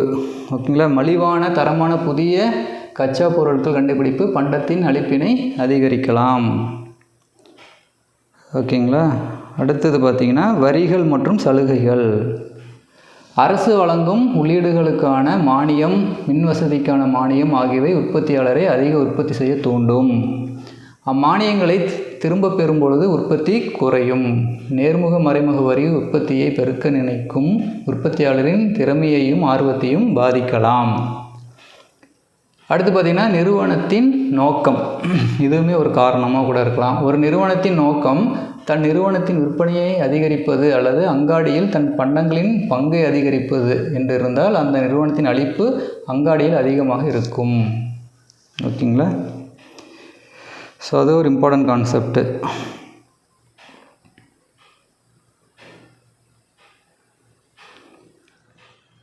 ஓகேங்களா. ஸோ அவ்வளோதான். ஸோ இதோட அந்த செகண்ட் லெசனும் கம்ப்ளீட் ஆகுது. ஓகேவா. ஸோ தேர்ட் லெசன் பார்த்தீங்கன்னா செலவு மற்றும் வருவாய் பற்றிய ஆய்வு. இதுவுமே நம்ம என்ன பண்ணியிருக்கிறோம், ப்ரீவியஸ் கிளாஸில் நம்ம பார்த்துருக்குறோம். ஓகேங்களா. ஸோ இதில் இருக்கிற கொஞ்சம் அடிஷ்னல் இன்ஃபர்மேஷனும் நம்ம திரும்ப பார்த்துக்கலாம். செலவு மற்றும் வருவாய். ஓகேவா. Income and expenses. Okay. So இதில் பார்த்தீங்கன்னா டெய்லர் கோவன் என்ன சொல்கிறாருன்னா பெரிய தடைகளை தாண்டி வருவாயை உயர்த்த வேண்டும். பெரிய தடைகள்லாம் தாண்டி நம்ம என்ன பண்ணோம், நம்மளுடைய இன்கம் ரெவன்யூ வந்து இன்க்ரீஸ் பண்ணணும்னு சொல்கிறவர் டெய்லர் கோவன். ஓகே. ஸோ வருவாய் செலவு அதை பற்றி இன்ட்ரடக்ஷன் என்ன கொடுத்துருக்காங்கன்னா செலவு வருவாய் ஆகியவை பற்றிய ஆய்வு என்பது பல்வேறு சூழ்நிலைகளில் ஒரு நிறுவனத்தின் உற்பத்தி செலவும் விற்பனை வருவாயும் பற்றிய ஆய்வு ஆகும். ஒரு நிறுவனத்தின் மிக முக்கியமான குறிக்கோள் லாபம் ஈட்டுவதும் நட்டம் ஏற்படாமல் இருத்தலும். ரைட்டா. இருந்தபோதிலும் ஒரு நிறுவனத்தினுடைய லாபம் அல்லது நட்டம் என்பது நிறுவனத்தின் செலவுகளாலும் வருவாய்களாலும் தீர்மானிக்கப்படுகிறது. லாபம் அல்லது நட்டம் என்பது மொத்த வருவாய்க்கும் மொத்த செலவிற்கும் உள்ள வேறுபாடு. லாபம் அல்லது நட்டம் ஈக்குவல் டு மொத்த வருவாய் மைனஸ் மொத்த செலவு. ஓகேங்களா. ஸோ ஒரு நிறுவனத்தினுடைய உற்பத்தி அளிப்பு உற்பத்தி அளிப்பு நடவடிக்கைகளை தீர்மானிப்பதில் செலவும் வருவாயும் மிக முக்கியமான காரணமாக உள்ளது. எனவே பல்வேறு சூழ்நிலைகளில் செலவு வருவாய் ஆகியன பற்றிய கருத்துக்களை அறிந்து கொள்வது மிகவும் அவசியம். செலவு பற்றிய ஆய்வு. ஓகேங்களா. செலவு என்பது உற்பத்தி செலவை குறிக்கும். செலவு என்பது என்னது? ஒரு கம்பெனியில் ஒரு நிர்வாகத்தில் செலவுங்கிறது என்னது? ப்ரொடக்ஷன் காஸ்ட் தான் சொல்கிறாங்க. ப்ரொடக்ஷன் காஸ்ட் உற்பத்தி செலவு. ஒரு பொருளை உற்பத்தி செய்யும் பொழுது ஏற்படுகின்ற பல்வேறு வகையான செலவினங்கள் உற்பத்தி செலவு ஆகும். உற்பத்தி செலவினை ஆய்வு செய்யும் பொழுது அதனுடன் தொடர்புடைய பல்வேறு காரணிகளையும் அறிந்து கொள்ள வேண்டும். ஒரு நிறுவனத்தின் அளவு, உற்பத்தி காரணிகளின் விலை ஆகியவை தவிர பல்வேறு பொருளாதார மாறிகளையும் கணக்கில் கொள்ள வேண்டும். ஓகேங்களா.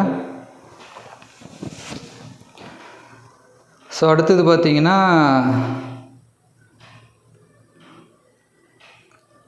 செலவு கருத்துகள். என்னென்ன சொன்ன செலவு கருத்துக்கள் என்னென்னு சொல்கிறாங்கன்னா பணச்செலவு, மணி காஸ்ட்டு. ஓகேங்களா. அடுத்தது உண்மை செலவுகள், ரியல் காஸ்ட்டு. அடுத்தது வெளிப்படையான செலவு அல்லது செலுத்தப்பட்ட செலவு. அடுத்தது உள்சார்ந்த செலவு, பொருளாதார செலவுகள், எக்கனாமிக் காஸ்ட். அடுத்து சமூக செலவு, அமிழ்த்தப்பட்ட செலவு. அடுத்தது வாய்ப்பு செலவுகள், ஆப்பர்ச்சுனிட்டி காஸ்ட்டு. மிதக்கும் செலவு, ஃப்ளோட்டிங் காஸ்ட். அடுத்தது முதன்மை செலவு, ப்ரைம் காஸ்ட். அடுத்தது மாறும் செலவுகள், வேரியபிள் காஸ்ட். அடுத்து மாறா செலவு, ஃபிக்ஸ்டு காஸ்ட். ஓகேங்களா. ஃபிக்ஸ்டு காஸ்ட்லாம் என்னது? சம்பளம் கொடுக்கறது. ஓகேங்களா. ஸோ அதெல்லாம் என்னது? ஃபிக்ஸ்டாக நம்மளுக்கு இருக்கும். கரண்ட் பில்லு கட்டுறது அது எல்லாமே ஃபிக்ஸ்டு காஸ்ட்டில் வரும். ஸோ இதுதான் என்ன சொல்கிறாங்க, அந்த செலவு பற்றி சொல்கிறாங்க. அதுக்கு என்ன சொல்கிறாங்க, அந்த எக்ஸாம்பிள் கொடுத்துட்டு அந்த கிராஃப்லாம் கொடுத்துருக்காங்க. ஓகேங்களா. அடுத்தது வருமானம் பற்றி பார்க்கலாம். ஸோ செலவு பற்றி நம்ம பார்த்தோம். அடுத்தது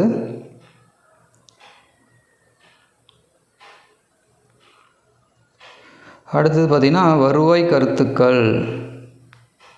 ஓகேங்களா. வருவாய் பற்றிய ஆய்வு. ஒரு விற்பனையாளர் தன் பண்ட பரிமாற்றத்தின் மூலம் ஈட்டுகின்ற பணமோ வருவாய் எனப்படுகிறது. ஒரு விற்பனையாளர் தன் பண்ட பரிமாற்றத்தின் மூலம் ஈட்டுகின்ற பணம் தான் என்ன சொல்கிறாங்க, வருவாய் எனப்படுகிறது. அதாவது வருவாய் என்பது விற்பனை வருவாயை குறிக்கும். ஒரு ப்ராடக்ட் நம்ம என்ன பண்ணோம், சேல்ஸ் பண்ணால் தான் என்ன பண்ண முடியும், அவருக்கு இன்கம் கிடைக்கும். சரியா.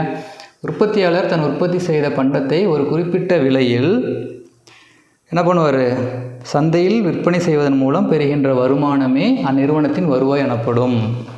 எடுத்துக்காட்டு என்ன சொல்கிறாங்க, ஒரு நிறுவனம் 10 புத்தகங்களை 100 ரூபா வீதம் விற்பனை செய்தால் நிறுவனத்தின் மொத்த வருமானம் எவ்வளவு, 1000 ரூபா. ஓகேங்களா. இதுதான் வருமானம் அப்படின்னு சொல்கிறது. வருவாய் கருத்துக்கள் என்ன சொல்கிறாங்கன்னா, வருவாய் என்பது 3 விதங்களில் விளக்கப்படுகிறது. என்ன, மொத்த வருமானம், சராசரி வருமானம், இறுதிநிலை வருவாய் அப்படின்னு சொல்கிறாங்க. ஸோ மொத்த வருவாய் என்னென்னா டோட்டல் ரெவன்யூ அப்படின்னா என்ன, மொத்த வருவாய் என்பது ஒரு நிறுவனம் தன் உற்பத்தி பண்டங்களை விற்பனை செய்வதால் கிடைக்கும் மொத்த வருமானம் ஆகும். விற்பனை செய்யப்பட்ட பண்டங்களின் எண்ணிக்கையே அப்பண்டத்தின் விலையால் பெருக்க கிடைப்பது மொத்த வருவாய். ஓகேங்களா. ஸோ அதுதான் அந்த கால்குலேஷன்லாம் கொடுத்துருக்குறாங்க. அடுத்து சராசரி வருவாய் அப்படின்னா ஆவரேஜ் ரெவன்யூன்னா, சராசரி வருவாய் என்பது ஒரு பண்டத்திற்கான வருவாய் ஆகும். சராசரி வருவாய் என்பது மொத்த வருவாயை விற்பனை செய்யப்பட்ட பண்டங்களின் எண்ணிக்கையால் வகுக்க கிடைப்பது. ஓகேங்களா, சராசரி வருவாய். இறுதிநிலை வருவாய் அப்படின்னா என்னது, மார்ஜினல் ரெவன்யூ. பண்டத்தை ஒரு அலகு கூடுதலாக விற்பனை செய்வதால் மொத்த வருவாயில் ஏற்படும் கூடுதல் இறுதிநிலை வருவாய் எனப்படும். இறுதிநிலை வருவாய் கீழ்காணும் முறைகளில் கணக்கிடப்படுகிறது. இது கால்குலேஷன். ஓகேங்களா. நம்மளுக்கு அந்த பேசிக் கான்செப்ட் மட்டும் நமக்கு தெரிஞ்சிருந்தால் போதும். இந்த இதெல்லாம் வந்து சிலபஸ்லேயே நம்மளுக்கு கிடையாது. ஓகேங்களா.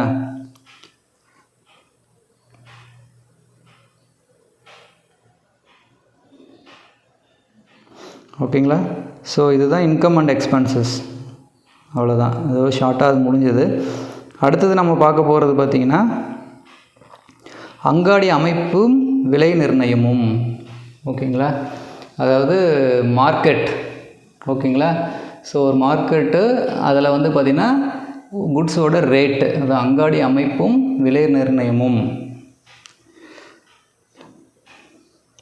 ஸோ பிலிப் கோட்லர் என்ன சொல்கிறாரு? பிலிப் கோட்லர், சந்தைப்படுத்துதல் என்பது உற்பத்தி செய்தவற்றை அகற்றுவதற்கு புத்திசாலித்தனமான வழிகளை கண்டுபிடிக்கும் கலையாகும். உற்பத்தி செய்தவற்றை என்ன பண்ணாத காலி பண்ணணும், ஓகேவா? ஸோ அதுக்கான ஒரு புத்திசாலித்தனமான கண்டுபிடிப்பு தான் சந்தை, ஓகேங்களா? உண்மையான வாடிக்கையாளர்கள் நன்மதிப்பை உருவாக்கும் கலை அப்படின்னு சொல்கிறார். ஸோ சந்தைப்படுத்துதல் என்பது உற்பத்தி செய்யவற்றை அகற்றுவதற்கு புத்திசாலித்தனமான வழிகளை கண்டுபிடிக்கும் கலை அல்ல, உண்மையான வாடிக்கையாளர்கள் நன்மதிப்பை உருவாக்கும் கலை. அதுதான் சந்தைப்படுத்துதல் அப்படின்னு சொல்கிறார், மார்க்கெட்டிங், ஓகேங்களா? ஓகே, ஸோ அதை பற்றி இன்ட்ரடக்ஷன் பார்ப்போம். ஒவ்வொரு பண்டமும் அல்லது பணியை பரிமாற்றம் செய்வதற்கு இரு பக்கங்கள் உள்ளன. ஒன்று அளிப்பு பக்கம், மற்றொன்று தேவை பக்கம். அளிப்பு பக்கமானது விற்பனையாளர்களின் எண்ணிக்கை, பண்டத்தின் இயல்பு, உற்பத்தி செய்த பண்டத்தின் அளவு போன்ற தகவல்களை உள்ளடக்கியதாக இருக்கும். தேவை பக்கமானது பண்டத்தை வாங்குவதற்கான அங்காடிக்கு வரும் வாங்குபவர்களின் எண்ணிக்கை பற்றிய தகவல்களை உள்ளடக்கியதாக இருக்கும். அங்காடி அமைப்பு பற்றி படிப்பது நுண்ணியல் பொருளியலின் முக்கியமான இயல்பாக உள்ளது. ஓகேங்களா? மைக்ரோ எக்கனாமிக்ஸில் ரொம்ப இம்பார்ட்டன்ட் சொல்கிறாங்க, ஓகேங்களா? அங்காடி என்பதன் பண்டம். பொதுவாக அங்காடி என்பது பண்டங்கள் பணிகளை வாங்குவதற்கும் விற்பனை செய்வதற்கும் இடத்தை குறிக்கும். அதான மார்க்கெட்னு சொல்கிறோம். Market is a place where goods bought and sold, ஓகேங்களா? ஒரு பொருளை வாங்கி விற்கிறக்கூடிய இடம்னா மார்க்கெட்னு சொல்கிறோம், ஓகேங்களா? பொருளாதாரத்தில் அங்காடி என்பது ஒரு பண்டத்தை வாங்குபவர்கள் மற்றும் விற்பவர்கள் ஆகிய இருவருக்கும் இடையே உள்ள பரிமாற்ற முறையை குறிக்கும். தற்காலத்தில் பரிமாற்றத்திற்கு நேரடியாக தொடர்பு கொள்ள வேண்டும் என்பது இல்லை, ரைட்டுங்களா? ஸோ ஃபஸ்ட்டு தான் என்ன பண்ணுவாங்க, டெக்னாலஜி வர்றதுக்கு முன்னாடி தான் மார்க்கெட்டுங்கிற இடத்துல வாங்குவோர் இருப்பார், செல்லர் இருப்பார், பையர் நம்ம போய் நேரடியாக அதை வாங்கணும். ஆனால் நவீன காலத்தில் அந்த ரெண்டு பேரும் தேவையில்லை, ஒரே இடத்துல சந்திக்க தேவையில்லைன்னு சொல்கிறாங்க. இப்பரிமாற்றத்திற்கு மறைமுக தொடர்பாக கருவிகளான தொலைபேசி, இணையவழி, மின்னஞ்சல் முதலானவற்றை வாங்குபவரும் விற்பவரும் பயன்படுத்தி கொள்ளலாம். ஒரு அங்காடி கீழ்காண இயல்புகளை பெற்றிருக்கும். என்னென்ன அப்படின்னு பார்த்தீங்கன்னா, ஒரு பண்டம் அல்லது ஒரு பணியை வாங்குபவர்களும் விற்பவர்களும் இருக்க வேண்டும், ஓகேங்களா? வாங்குவதற்கும் விற்பனை செய்யப்படுவதற்கும் ஒரு பண்டம் இருக்க வேண்டும். வாங்குபவரும் விற்பவரும் ஒப்புக்கொள்ள வேண்டிய விலை இருக்க வேண்டும். நேரடி அல்லது மறைமுக பரிமாற்றம் இருக்க வேண்டும், ஓகேங்களா? அங்காடிகள் பல வகைப்படும். அவற்றை இடம், காலம், பண்டத்தின் அளவு, போட்டி ஆகிய அடிப்படைகளில் வகைப்படுத்தலாம், ஓகேங்களா? ஸோ அங்காடிகளின் வகைகள், ஸோ என்னென்ன டைப்ஸ் இருக்குது, ஓகேங்களா? ஸோ இடத்தின் அடிப்படையில் எப்படி பிரிச்சிருக்கிறாங்கன்னா, அங்காடி அமைந்திருக்கும் இடத்தை பொறுத்து மட்டுமல்ல, பண்டத்தை பொறுத்தும் பரிமாற்றம் செய்யப்படுகிறது. உள்ளூர் அங்காடி, லோக்கல் மார்க்கெட், ஓகேவா? ஒரு பண்டம் அல்லது பணி உற்பத்தி செய்யப்படும் இடத்திலேயே பரிமாற்றம் செய்வதை உள்ளூர் அங்காடி என்கிறோம். இத்தகைய அங்காடியில் விரைவில் அழியக்கூடிய மற்றும் சிறிது காலம் நிலைக்கக்கூடிய பண்டங்கள் பரிமாற்றம் செய்யப்படும். எடுத்துக்காட்டு காய்கறிகள், பழங்கள், இதெல்லாம் என்ன பண்ணுவாங்க, உள்ளூர்லேயே என்ன பண்ணுவாங்க, சேல்ஸ் பண்ணுவாங்க. ஸோ மாகாண அங்காடி அப்படின்னு என்ன அப்படின்னா, ஒரு குறிப்பிட்ட வரையறுக்கப்பட்ட பகுதியில் மட்டுமே சில வகையான பண்டங்கள், பணிகள் வாங்கவும் விற்கவும் செய்யப்படுகின்றன. எடுத்துக்காட்டான மாகாண அளவில் உள்ள செய்தித்தாள்கள், ஓகேங்களா? அது அங்கே லோக்கலில் இருக்கிற மட்டும்தான் அதை யூஸ் பண்ணுவாங்க.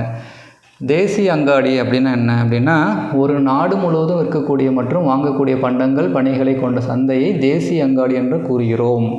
எடுத்துக்காட்டாக தேயிலை, காப்பித்தூள், சிமெண்ட்டு, மின்சாதன பண்டங்கள் மற்றும் அச்சடித்த புத்தகங்கள் முதலானவை நாடு முழுவதும் இருக்கக்கூடிய பண்டங்கள். அது என்ன சொல்கிறாங்க, தேசிய அங்காடி.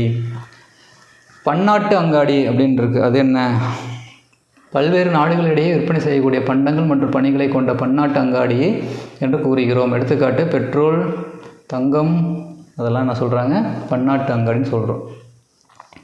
இது என்ன சொல்லியிருக்காங்க, இடத்தின் அடிப்படையில் இதை பிரிச்சிருக்கிறாங்க. அடுத்தது காலத்தின் அடிப்படையில் என்னென்ன பிரிச்சிருக்கிறாங்க அப்படின்னா, மார்க்கெட்டை ஆல்ஃப்ரட் மார்சல் அங்காடியை காலத்தின் அடிப்படையில் வகைப்படுத்தியுள்ளார். காலத்தின் அடிப்படையில் வகைப்படுத்துகிறது யார், ஆல்ஃப்ரட் மார்சல். காலம் என்பது உற்பத்தியில் பயன்படுத்தக்கூடிய மாறா காரணிகள், மாறும் காரணிகள் இயல்பை பொறுத்து வரையறுக்கப்படுகிறது. மேலும் பண்டங்களின் விலை நிர்ணயத்தில் மாறுபடும் தேவை சூழ்நிலைக்கு ஏற்ப பண்டத்தின் அளிப்பு எவ்வாறு ஈடுகட்டப்படுகிறது என்பதையும் காலத்தின் அடிப்படையிலான அங்காடி பகுப்பு விளக்குகிறது. ஓகே, ஸோ இது வந்து டீட்டெயிலாக கொடுத்துருக்காங்க. மிக குறுகிய காலம் அல்லது அங்காடி காலம் அப்படின்னு சொல்கிறது. மிக குறுகிய காலத்தில் ஒரு பண்டத்தின் அளிப்பின் அளவை அதிகரிக்கவோ அல்லது குறைக்கவோ முடியாது. இக்காலத்தில் அளிப்பு அலைகோடு செங்குத்தாகவும் நெகிழ்ச்சியுற்றதாகவும் இருக்கும். விலையை தீர்மானிப்பதில் அங்காடி சக்தியான அளிப்பை காட்டிலும் பண்டத்தின் தேவை முக்கிய பங்கு வகிக்கிறது. எடுத்துக்காட்டு, வெள்ளம் வரும் சமயத்தில் உணவிற்கான அளிப்பு நெகிழ்ச்சியற்றதாக இருக்கும்போது உணவிற்கான தேவை அதிகரிக்கும், உணவு பண்டத்தின் விலையும் அதிகரிக்கும். குறுகிய கால அங்காடி. ஓகேங்களா, ஒரு பண்டத்திற்கான அளிப்பை குறிப்பிட்ட அளவில் அதிகரிக்கவோ அல்லது குறைக்கவோ முடியும். ஓகேங்களா, அப்படின்னா மிக குறுகிய காலத்தை விட குறுகிய காலம் அளிப்பை அதிகரிப்பதற்கு சற்று வசதியாக இருக்கும். அளிப்பு அலைகோடு சிறிது நெகிழ்ச்சி உடையதாக இருக்கும். இந்த வகை அங்காடியில் சில காரணிகள் மாறா காரணிகளாக இருக்கும். மேலும் இக்காரணிகளை தீவிரமாக பயன்படுத்தி அளிப்பை சிறிது கூட்டி அதிகரிக்க தேவையை ஈடு செய்ய முடியும். அடுத்தது நீண்டகால அங்காடி அப்படின்னா என்னென்னா, பண்டங்களின் அளிப்பை அதிகமான அளவில் அதிகரிக்கவோ குறைக்கவோ முடியும். அளிப்பு அலைகோடு அதிக அளவில் நெகிழ்ச்சியுடையதாக இருக்கும். அதிகரிக்கும் தேவையை ஈடு செய்ய அனைத்து காரணிகளும் மாறும் காரணிகளாக இருக்கும். இங்கு மாறா காரணிகளே இருக்காது. இதனால் அளிப்பில் பெரிய அளவில் மாற்றத்தை ஏற்படுத்த வாய்ப்பு இருக்கும். ஓகேங்களா, பண்டங்களின் விலையும் குறுகிய காலத்தை போன்று மிக அதிகமாக இருக்காது. அடுத்தது மிக நீண்ட காலம். ஒரு நாட்டின் முழு பொருளாதாரமும் மிகப்பெரிய அளவில் மாற்றம் பெறும். ஓகேங்களா, புதிய தொழில்நுட்பம் அறிமுகப்படுத்தப்பட்டு நவீன நாகரிகத்திற்கு ஏற்றாற்போல உற்பத்தி செய்யப்படும். பழைய பண்டங்களும் அவை சார்ந்த பண்டங்களும் அங்காடியில் இருக்காது. ஓகேங்களா, உற்பத்தியில் பல புதிய உற்பத்தி முறைகள் அல்லது யுத்திகள் அறிமுகப்படுத்தப்படும். எடுத்துக்காட்டு என்ன சொல்லாங்க, சிடி வந்து அறிமுகப்படுத்தப்பட்ட போது ஒளிப்பதிவு நாடா பயன்பாட்டில் இல்லாமல் போய்விட்டது. கேசட் நம்ம யூஸ் பண்ணிட்டு இருந்தோம் பார்த்தீங்களா, அதெல்லாம் இல்லாமல் போச்சு. அதே போன்று தற்பொழுது பென்ட்ரைவ் வந்துச்சுன்னா என்னாச்சு, சிடியெல்லாம் காணாமல் போயிடுச்சு. அடுத்து மூணாவது பார்த்திங்கன்னா, பண்டத்தின் அளவின் அடிப்படையில் எப்படி பிரிச்சிருக்கிறாங்க அப்படின்னு பார்த்திங்கன்னா, மொத்த விற்பனை அங்காடி, ஹோல்சேல் மார்க்கெட். பண்டங்களை பெரிய அளவில் வாங்கி விற்கும் இடத்தை மொத்த விற்பனை அங்காடி என்கிறோம். இதெல்லாம் துணி, மளிகை பொருட்கள் இதெல்லாம். பெரும்பாலும் பண்டத்தின் விலை சில்லறை அங்காடி விலையை விட குறைவாக இருக்கும் ஹோல்சேலில். ஓகேங்களா, அடுத்து பார்த்திங்கன்னா சில்லறை அங்காடி. சிறிய அளவில் பண்டங்களை வாங்கி விற்கும் இடத்தை சில்லறை அங்காடி என்கிறோம். துணி, காய்கறிகள், ஓகேங்களா, அதெல்லாம் நம்ம பார்த்துருப்போம். அடுத்தது பார்த்திங்கன்னா போட்டியின் அடிப்படையில் எப்படி பிரிச்சிருக்கிறாங்க அப்படின்னா, அது ரெண்டாக பிரிச்சிருக்கிறாங்க. நிறைவு போட்டி அங்காடி, நிறைகுறை போட்டி அங்காடி அப்படின்ட்டு. இதில் முற்றுரிமை போட்டி, இருவர் முற்றுரிமை, சில்லோர் முற்றுரிமை ஆகிய அங்காடிகள் அடங்கும். ஓகேங்களா, நிறுவனம் மற்றும் தொழில். ஸோ நிறுவனம்னா என்ன அப்படின்னு பார்த்தீங்கன்னா, ஒரு நிறுவனம் என்பது ஒரு தொழிலில் இருக்கும் ஒற்றை உற்பத்தி அலகாகும். பண்டம் அல்லது பணியை உற்பத்தி செய்து அதற்கு விலையை நிர்ணயித்து விற்பனை செய்வதை நிறுவனம் என்கிறோம். நிறுவனத்தின் முக்கிய நோக்கம் லாபம் ஈட்டுவதாகும். நிறுவனத்தின் பிற நோக்கங்களை மேலாண்மை மற்றும் நிறுவனங்களின் போக்கு கோட்பாடுகள் விளக்கும். தொழில்னா என்னென்னா, தொழில் என்பது ஒரு பொருளாதாரத்தில் ஒரே மாதிரியான பண்டம் அல்லது பணியை உற்பத்தி செய்யக்கூடிய பல நிறுவனங்களின் தொகுப்பை அல்லது குழுவை குறிக்கும். ஓகேங்களா, எடுத்துக்காட்டாக சிமெண்ட் உற்பத்தி செய்யும் பல நிறுவனங்கள் சேர்ந்து உருவாக்கிய தொகுப்பை சிமெண்ட் தொழில் என்கிறோம்.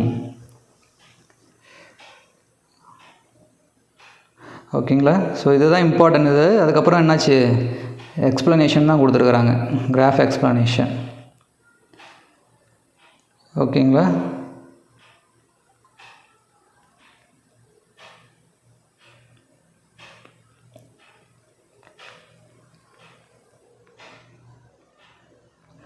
ஸோ இதுக்கப்புறம் இதில் இம்பார்ட்டன்ட் எதுவுமே இல்லை. நம்ம சிலபஸில் கவர் ஆகக்கூடிய கான்செப்ட் இதில் எதுவுமே இல்லை. அவ்வளோதான். ஸோ இதோட முடியுது. ஸோ அந்த பேசிக்கான கிளாஸ் ஆக்சுவலாக இது வந்து நம்ம சிலபஸில் கவர் ஆகலை, ஓகேவா, அடிஷ்னலாக நம்ம பார்த்துருக்குறோம். ஓகே, ஆக்சுவலாக இதெல்லாம் இதில் கவர் ஆகும். அந்த 6th to 10th ஸ்டாண்டர்டில் இருக்கிற பேசிக் தான் நம்மளுக்கு கவர் ஆகும். அதில் இல்லாத எக்ஸ்ட்ரா இருக்கிற கான்செப்ட் நம்ம இதில் பார்த்துருக்குறோம். ஓகேங்களா. ஸோ அடுத்த இதில் இருந்து நம்மளுக்கு என்ன ஆகுது, சிலபஸில் கவர் ஆகக்கூடிய லெசன்ஸ்லாம் வருது. ஓகேவா. பகிர்வு, ஓகேங்களா, இதெல்லாம் ரொம்ப இம்பார்ட்டன்ட், பகிர்வு அப்படிங்கிறது. ஓகேவா. ஸோ பகிர்வு அப்படின்னு என்னது, ஷேர் பண்ணுறது. ஓகேங்களா. ஸோ அதையும் பார்த்துடலாம். சேப்மேன் அப்படிங்கிறவர் என்ன சொல்கிறாருன்னா, சமூகத்தில் உற்பத்தி செய்யப்பட்ட செல்வங்களை உற்பத்தியில் ஈடுபட்ட உற்பத்தி காரணிகளின் முகவர்கள் அல்லது உரிமையாளர்களுக்கு பகிர்ந்தளிக்கப்படுவது தான் சொல்கிறாங்க அப்படின்னு சொல்கிறாரு சேப்மேன் அப்படிங்கிறவர். ஸோ இது என்ன அப்படின்னா, அதோட இன்ட்ரடக்ஷன் பார்த்துடலாம். உற்பத்தி காரணிகளான நிலம், உழைப்பு, மூலதனம், தொழில் முனையும் திறன் அல்லது அமைப்பு ஆகியவை உற்பத்தியில் ஈடுபடுகின்றன. ஏற்கனவே பார்த்தது தான். இவ்வுற்பத்தி காரணிகளுக்கு விலையை எவ்வாறு பகிர்ந்தளிப்பது என்பதை பகிர்வு சார்பு கோட்பாடு விளக்குகிறது. காரணிகளின் விலை தீர்மான கோட்பாடு பொதுவாக பகிர்வு கோட்பாடு என அழைக்கப்படுகிறது. இதில் ஆர்வமூட்டும் செய்தி என்னவெனில், பல பொருளியலாளர்கள் பல கருத்துக்களையும் காரணிகளையும் அறிமுகப்படுத்தி பொருளியல் அறிவியலை மேம்படுத்தியுள்ளனர். ஓகேங்களா. ஸோ பகிர்வு அப்படின்னா என்ன மீனிங் அப்படின்னா, பகிர்வு என்பது 4 உற்பத்தி காரணிகளுக்கு வருவாயை பகிர்ந்தளிப்பதை குறிக்கும். பகிர்வு என்பது 4 உற்பத்தி காரணிகளுக்கு வருவாயை பகிர்ந்தளிப்பதை குறிக்கும். உற்பத்தி காரணிகள் என்ன பார்த்தோம், 4. ஓகேவா. நிலம், உழைப்பு, மூலதனம். ஓகேங்களா. அது பார்த்தோம்ல, அதுக்கு தான். ஸோ நில உரிமையாளர்களுக்கு வாரமும், உழைப்பவர்களுக்கு கூலியையும், மூலதனத்திற்கு வட்டியையும், தொழில் முனைவோருக்கு லாபத்தையும் பகிர்ந்தளிக்கிறது. ஓகேங்களா. இதுதான் என்ன சொல்கிறாங்க, பகிர்வுன்னு சொல்கிறது. ஸோ வருவாய் பகிர்வின் வகைகள் என்னென்னா, தனி மனித பகிர்வு, அடுத்தது பணிசார் பகிர்வு அப்படின்னு 2 வகையாக பிரிச்சிருக்கிறாங்க. அதுக்கப்புறம் பார்த்திங்கன்னா அந்த கோட்பாடு தான். ஓகேங்களா. ஸோ முதல்நிலை உற்பத்தி, இறுதிநிலை உற்பத்தி, 3ஆம் நிலை உற்பத்தி. ஓகேங்களா.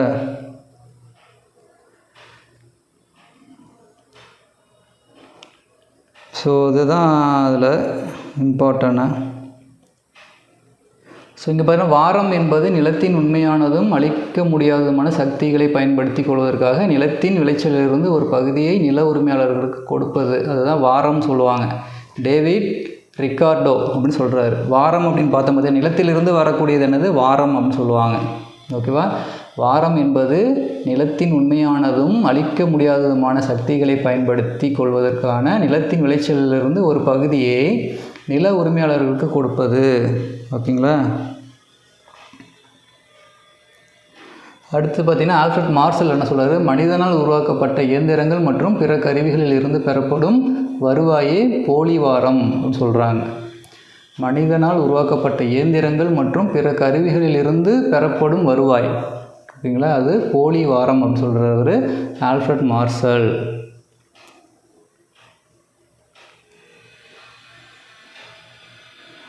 அடுத்து பார்த்திங்கன்னா, பென்ஹோம் அப்படிங்கிற என்ன சொல்கிறாரு, ஒரு உற்பத்தியாளர் உழைப்பாளியின் பணியை பெற ஒப்பந்தம் செய்து குறிப்பிட்ட தொகையை வழங்குவது கூலியாகும்.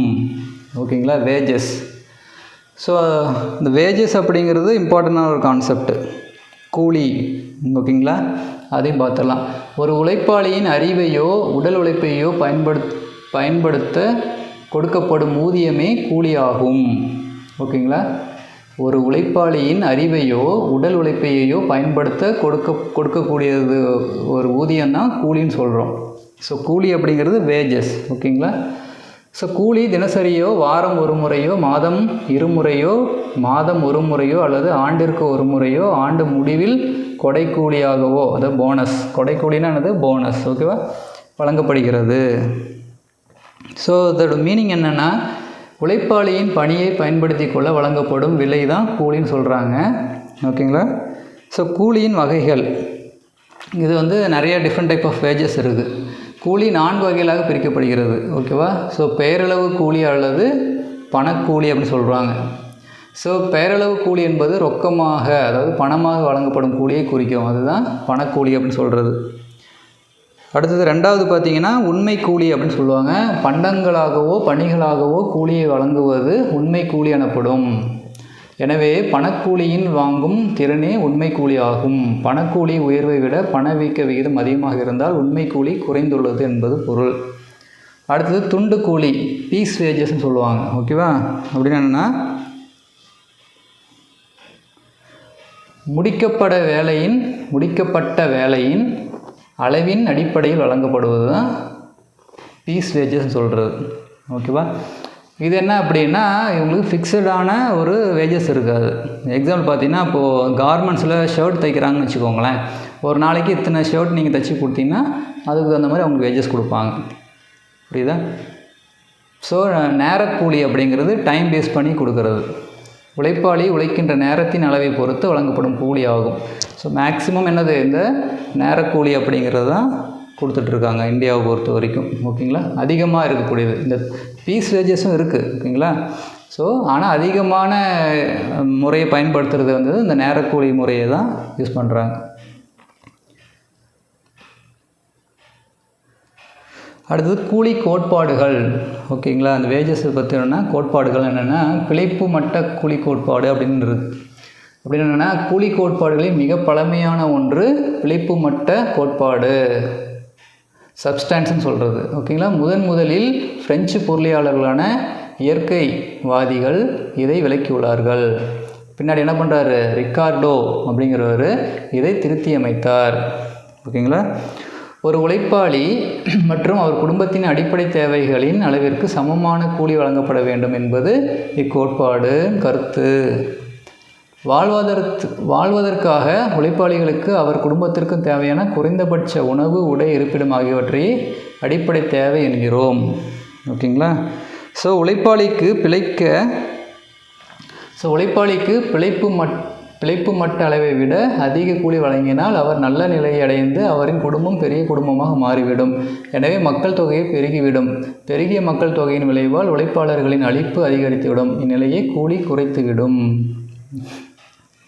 ஓகேங்களா? இந்நிலையில் கூலி குறைந்துவிடும். ஸோ மாறாக பிழைப்பு மட்ட அளவை விட கூலி குறைவாக இருந்தால் மக்கள் தொகை குறையும், அதனால் உழைப்பின் அளிப்பு குறையும். இதன் தொடர் விளைவாக அடிப்படை அளவை விட கூலி அதிகரிக்கும். எனவே கோட்பாடானது மால்தஸின் மக்கள் தொகை கோட்பாடுடன் நெருங்கிய தொடர்பு கொண்டது. ஓகேவா? இக்கோட்பாட்டின்படி உழைப்பாளியின் பிழைப்பு மட்ட அளவை விட கூடுதலாகவோ குறைவாகவோ கூலி இருக்காது. ஓகேங்களா? ஸோ இதோடைய குறைபாடுகள் என்ன, டிஸ்அட்வான்டேஜ் என்னென்னா தொழிற்சங்கங்களின் கூட்டு பேரம் பேசும் ஆற்றல் கவனத்தில் கொள்ளப்படவில்லை. பல்வேறு பணிகளுக்கான பல்வேறு கூலி நிலைகளை விளக்க கோட்பாடு தவறிவிட்டது. குழந்தை பிறப்பை நிர்ணயிப்பது கூலி மட்டும் இல்லை, கூலி விகிதம் கூடுவதால் மக்கள் தொகை கூடும் என்பது தற்போதைய சூழ்நிலையில் பொருத்தமானதாக இல்லை. ஏழைகள் குடும்பத்தில் அதிக குழந்தைகள் உள்ளதையும் குழந்தைகளே வேண்டாம் ஓகேங்களா என்று சொல்லுகின்ற செல்வந்தர்களையும் நம்ம பார்க்க முடியுது. அடுத்தது பார்த்திங்கன்னா வாழ்க்கை தர கூலி கோட்பாடு. பிழைப்பு மட்ட கூலி கோட்பாட்டின் சீர்படுத்திய வடிவமாக வாழ்க்கை தர கூலி கோட்பாட்டை டோரன்ஸ் அமைத்துள்ளார். ஓகேவா?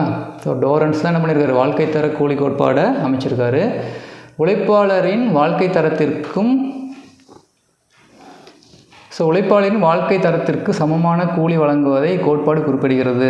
உயர்ந்த வாழ்க்கை தரம் உயர்ந்த கூலியையும் குறைந்த வாழ்க்கை தரம் குறைந்த கூலியையும் தருகிறது. ஒரு உழைப்பாளர் தனது வாழ்க்கை தரத்தை நல்ல பழக்கப்பட்ட அளவில் பராமரிக்க தேவைப்படும் உதவியானது வாழ்க்கை தர கூலி எனப்படும். இதோடைய டிஸ்அட்வான்டேஜ் என்னென்னா இக்கோட்பாடு வாழ்க்கை தரம் கூலியை நிர்ணயிக்கிறது என்கிறது. ஆனால் நடைமுறையில் கூலியே வாழ்க்கை தரத்தை நிர்ணயிக்கிறது. ஓகேங்களா?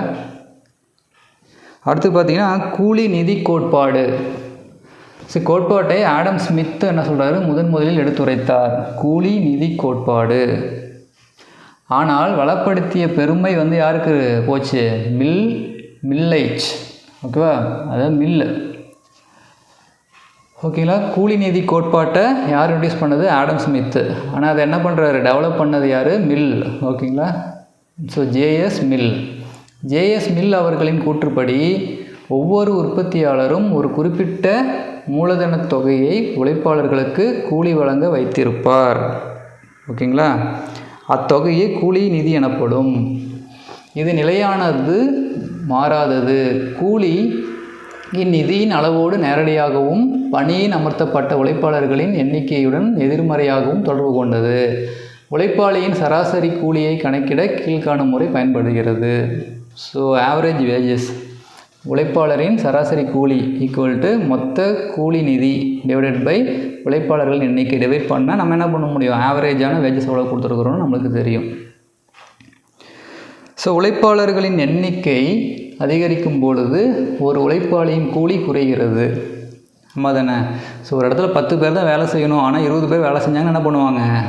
ஸோ 10 பேர் கொடுக்குற 20 பேர் கொடுக்குற 10 பேர் கொடுக்குற வேஜஸ் வந்து 20 பேருக்கும் பிரித்து கொடுத்துருவாங்க. அதுதான் அங்கே என்னாகும்? அவங்களுடைய வேஜஸ் குறையும். மாறாக எண்ணிக்கை குறையும் போது கூலி அதிகமாகும். ஸோ 20 பேர் செய்ய வேண்டிய வேலையை 10 பேர் தான் செய்கிறாங்க அப்படின்னா அங்கே என்ன பண்ணுவாங்க? வேஜஸ் அதிகமாகும். ஸோ இதோட குறைபாடுகள்லாம் என்னென்னா, பல்வேறு பணிகளுக்கு பல்வேறு கூலி நிலைகளில் வேறுபாட்டை இது விளக்கவில்லை. தொழிற்சங்கங்களின் பங்கை இது அறியவில்லை. உண்மையில் முதலாளிகள் கூலிக்கான நிதியை விட கூடுதல் தொகையை ஒதுக்கி வைக்கின்றனர். ஓகேங்களா? அடுத்தது பார்த்திங்கன்னா எச்ச உரிமை கூலி கோட்பாடு அப்படின்னு ஒரு கோட்பாடு இருக்குது. அமெரிக்க பொருளியல் அறிஞர் எஃப்ஏ வாக்கர் என்ன சொல்கிறாருன்னா, 1875 அவருடைய நூலான அரசியல் பொருளாதாரத்தில் இக்கோட்பாட்டை எடுத்துரைக்கிறார். அரசியல் பொருளாதாரம் எழுதுனது யார்? வால்கர். 1875 என்ன சொல்கிறாருன்னா, உற்பத்தி காரணிகள் 4/3 காரணிகளாகிய நிலம், மூலதனம், அமைப்பு ஆகியவற்றிற்கு வழங்கிய வெகுமதி போக எஞ்சியுள்ள பகுதியே கூலிக்குரியது என கோட்பாடு விளக்குகிறது. இதோடைய குறைபாடு என்னென்னா, இந்த கோட்பாடோட குறைபாடு என்னதுன்னா, தொழில் சங்கங்களின் பங்கினை விளக்கவில்லை. கூலி நிர்ணயிப்பதில் உழைப்பாளியின் தேவை பக்கத்தையும் இது சேர்ந்திருக்க வேண்டும். அடுத்தது பார்த்திங்கன்னா இறுதிநிலை உற்பத்தி திறன் கூலி கோட்பாடு அப்படின்னு ஒன்று இருக்குது. பொது பகிர்வு கோட்பாட்டின் அடிப்படையில் இறுதிநிலை உற்பத்தி திறன் கூலி கோட்பாடு கூலியை நிர்ணயிக்கிறது. இக்கோட்பாடின்படி உழைப்பாளியின் இறுதிநிலை உற்பத்தி திறனுக்கு சமமாக கூலி நிர்ணயிக்கப்படுகிறது. நிறைவு போட்டியில் உழைப்பாளியின் இறுதிநிலை உற்பத்தி திறனுக்கு சமமாக கூலி வழங்கப்படுகிறது. ஓகேங்க.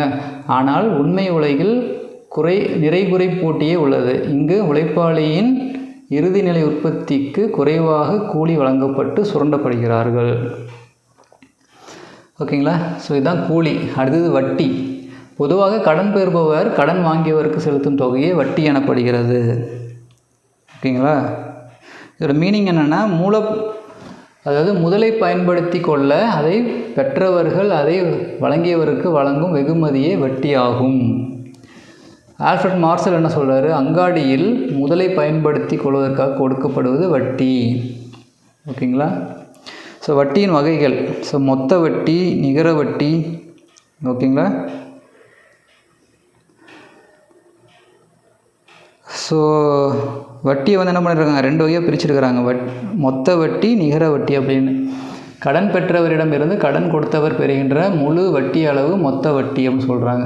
ஸோ மொத்த வட்டியை கொண்டு நிகர வட்டி ப்ளஸ்ஸு சிரமத்தை தாங்கிக் கொள்வதற்கான ஊதியம் ப்ளஸ்ஸு இடரை தாங்குவதற்கான இழப்பீடு ப்ளஸ்ஸு கடனை மேலாண்மை செய்வதற்கான ஊதியம், இதெல்லாம் சேர்ந்தது தான் மொத்த வட்டி. நிகர வட்டி அப்படிங்கிறது என்னென்னா, மொத்த வட்டியின் ஒரு பகுதியே நிகர வட்டி ஆகும். மூலதனத்தை பயன்படுத்த மட்டுமே இது வழங்கப்படுகிறது. அரசு பத்திரங்களுக்கு வழங்கப்படும் வட்டி நிகர வட்டிக்கு எடுத்துக்காட்டு. ஓகேங்களா? ஓகே.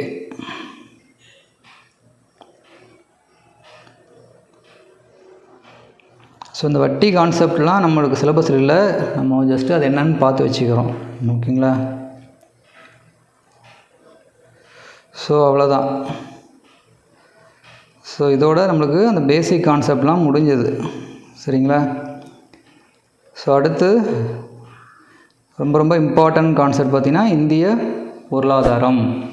ஓகேங்களா? இது ஒரு மெயின் கான்செப்ட்டு. ஸோ இதை வந்து என்ன பண்ணுறோம், அடுத்த கிளாஸில் நம்ம டீட்டெயிலாக பார்க்கலாம். சரிங்களா?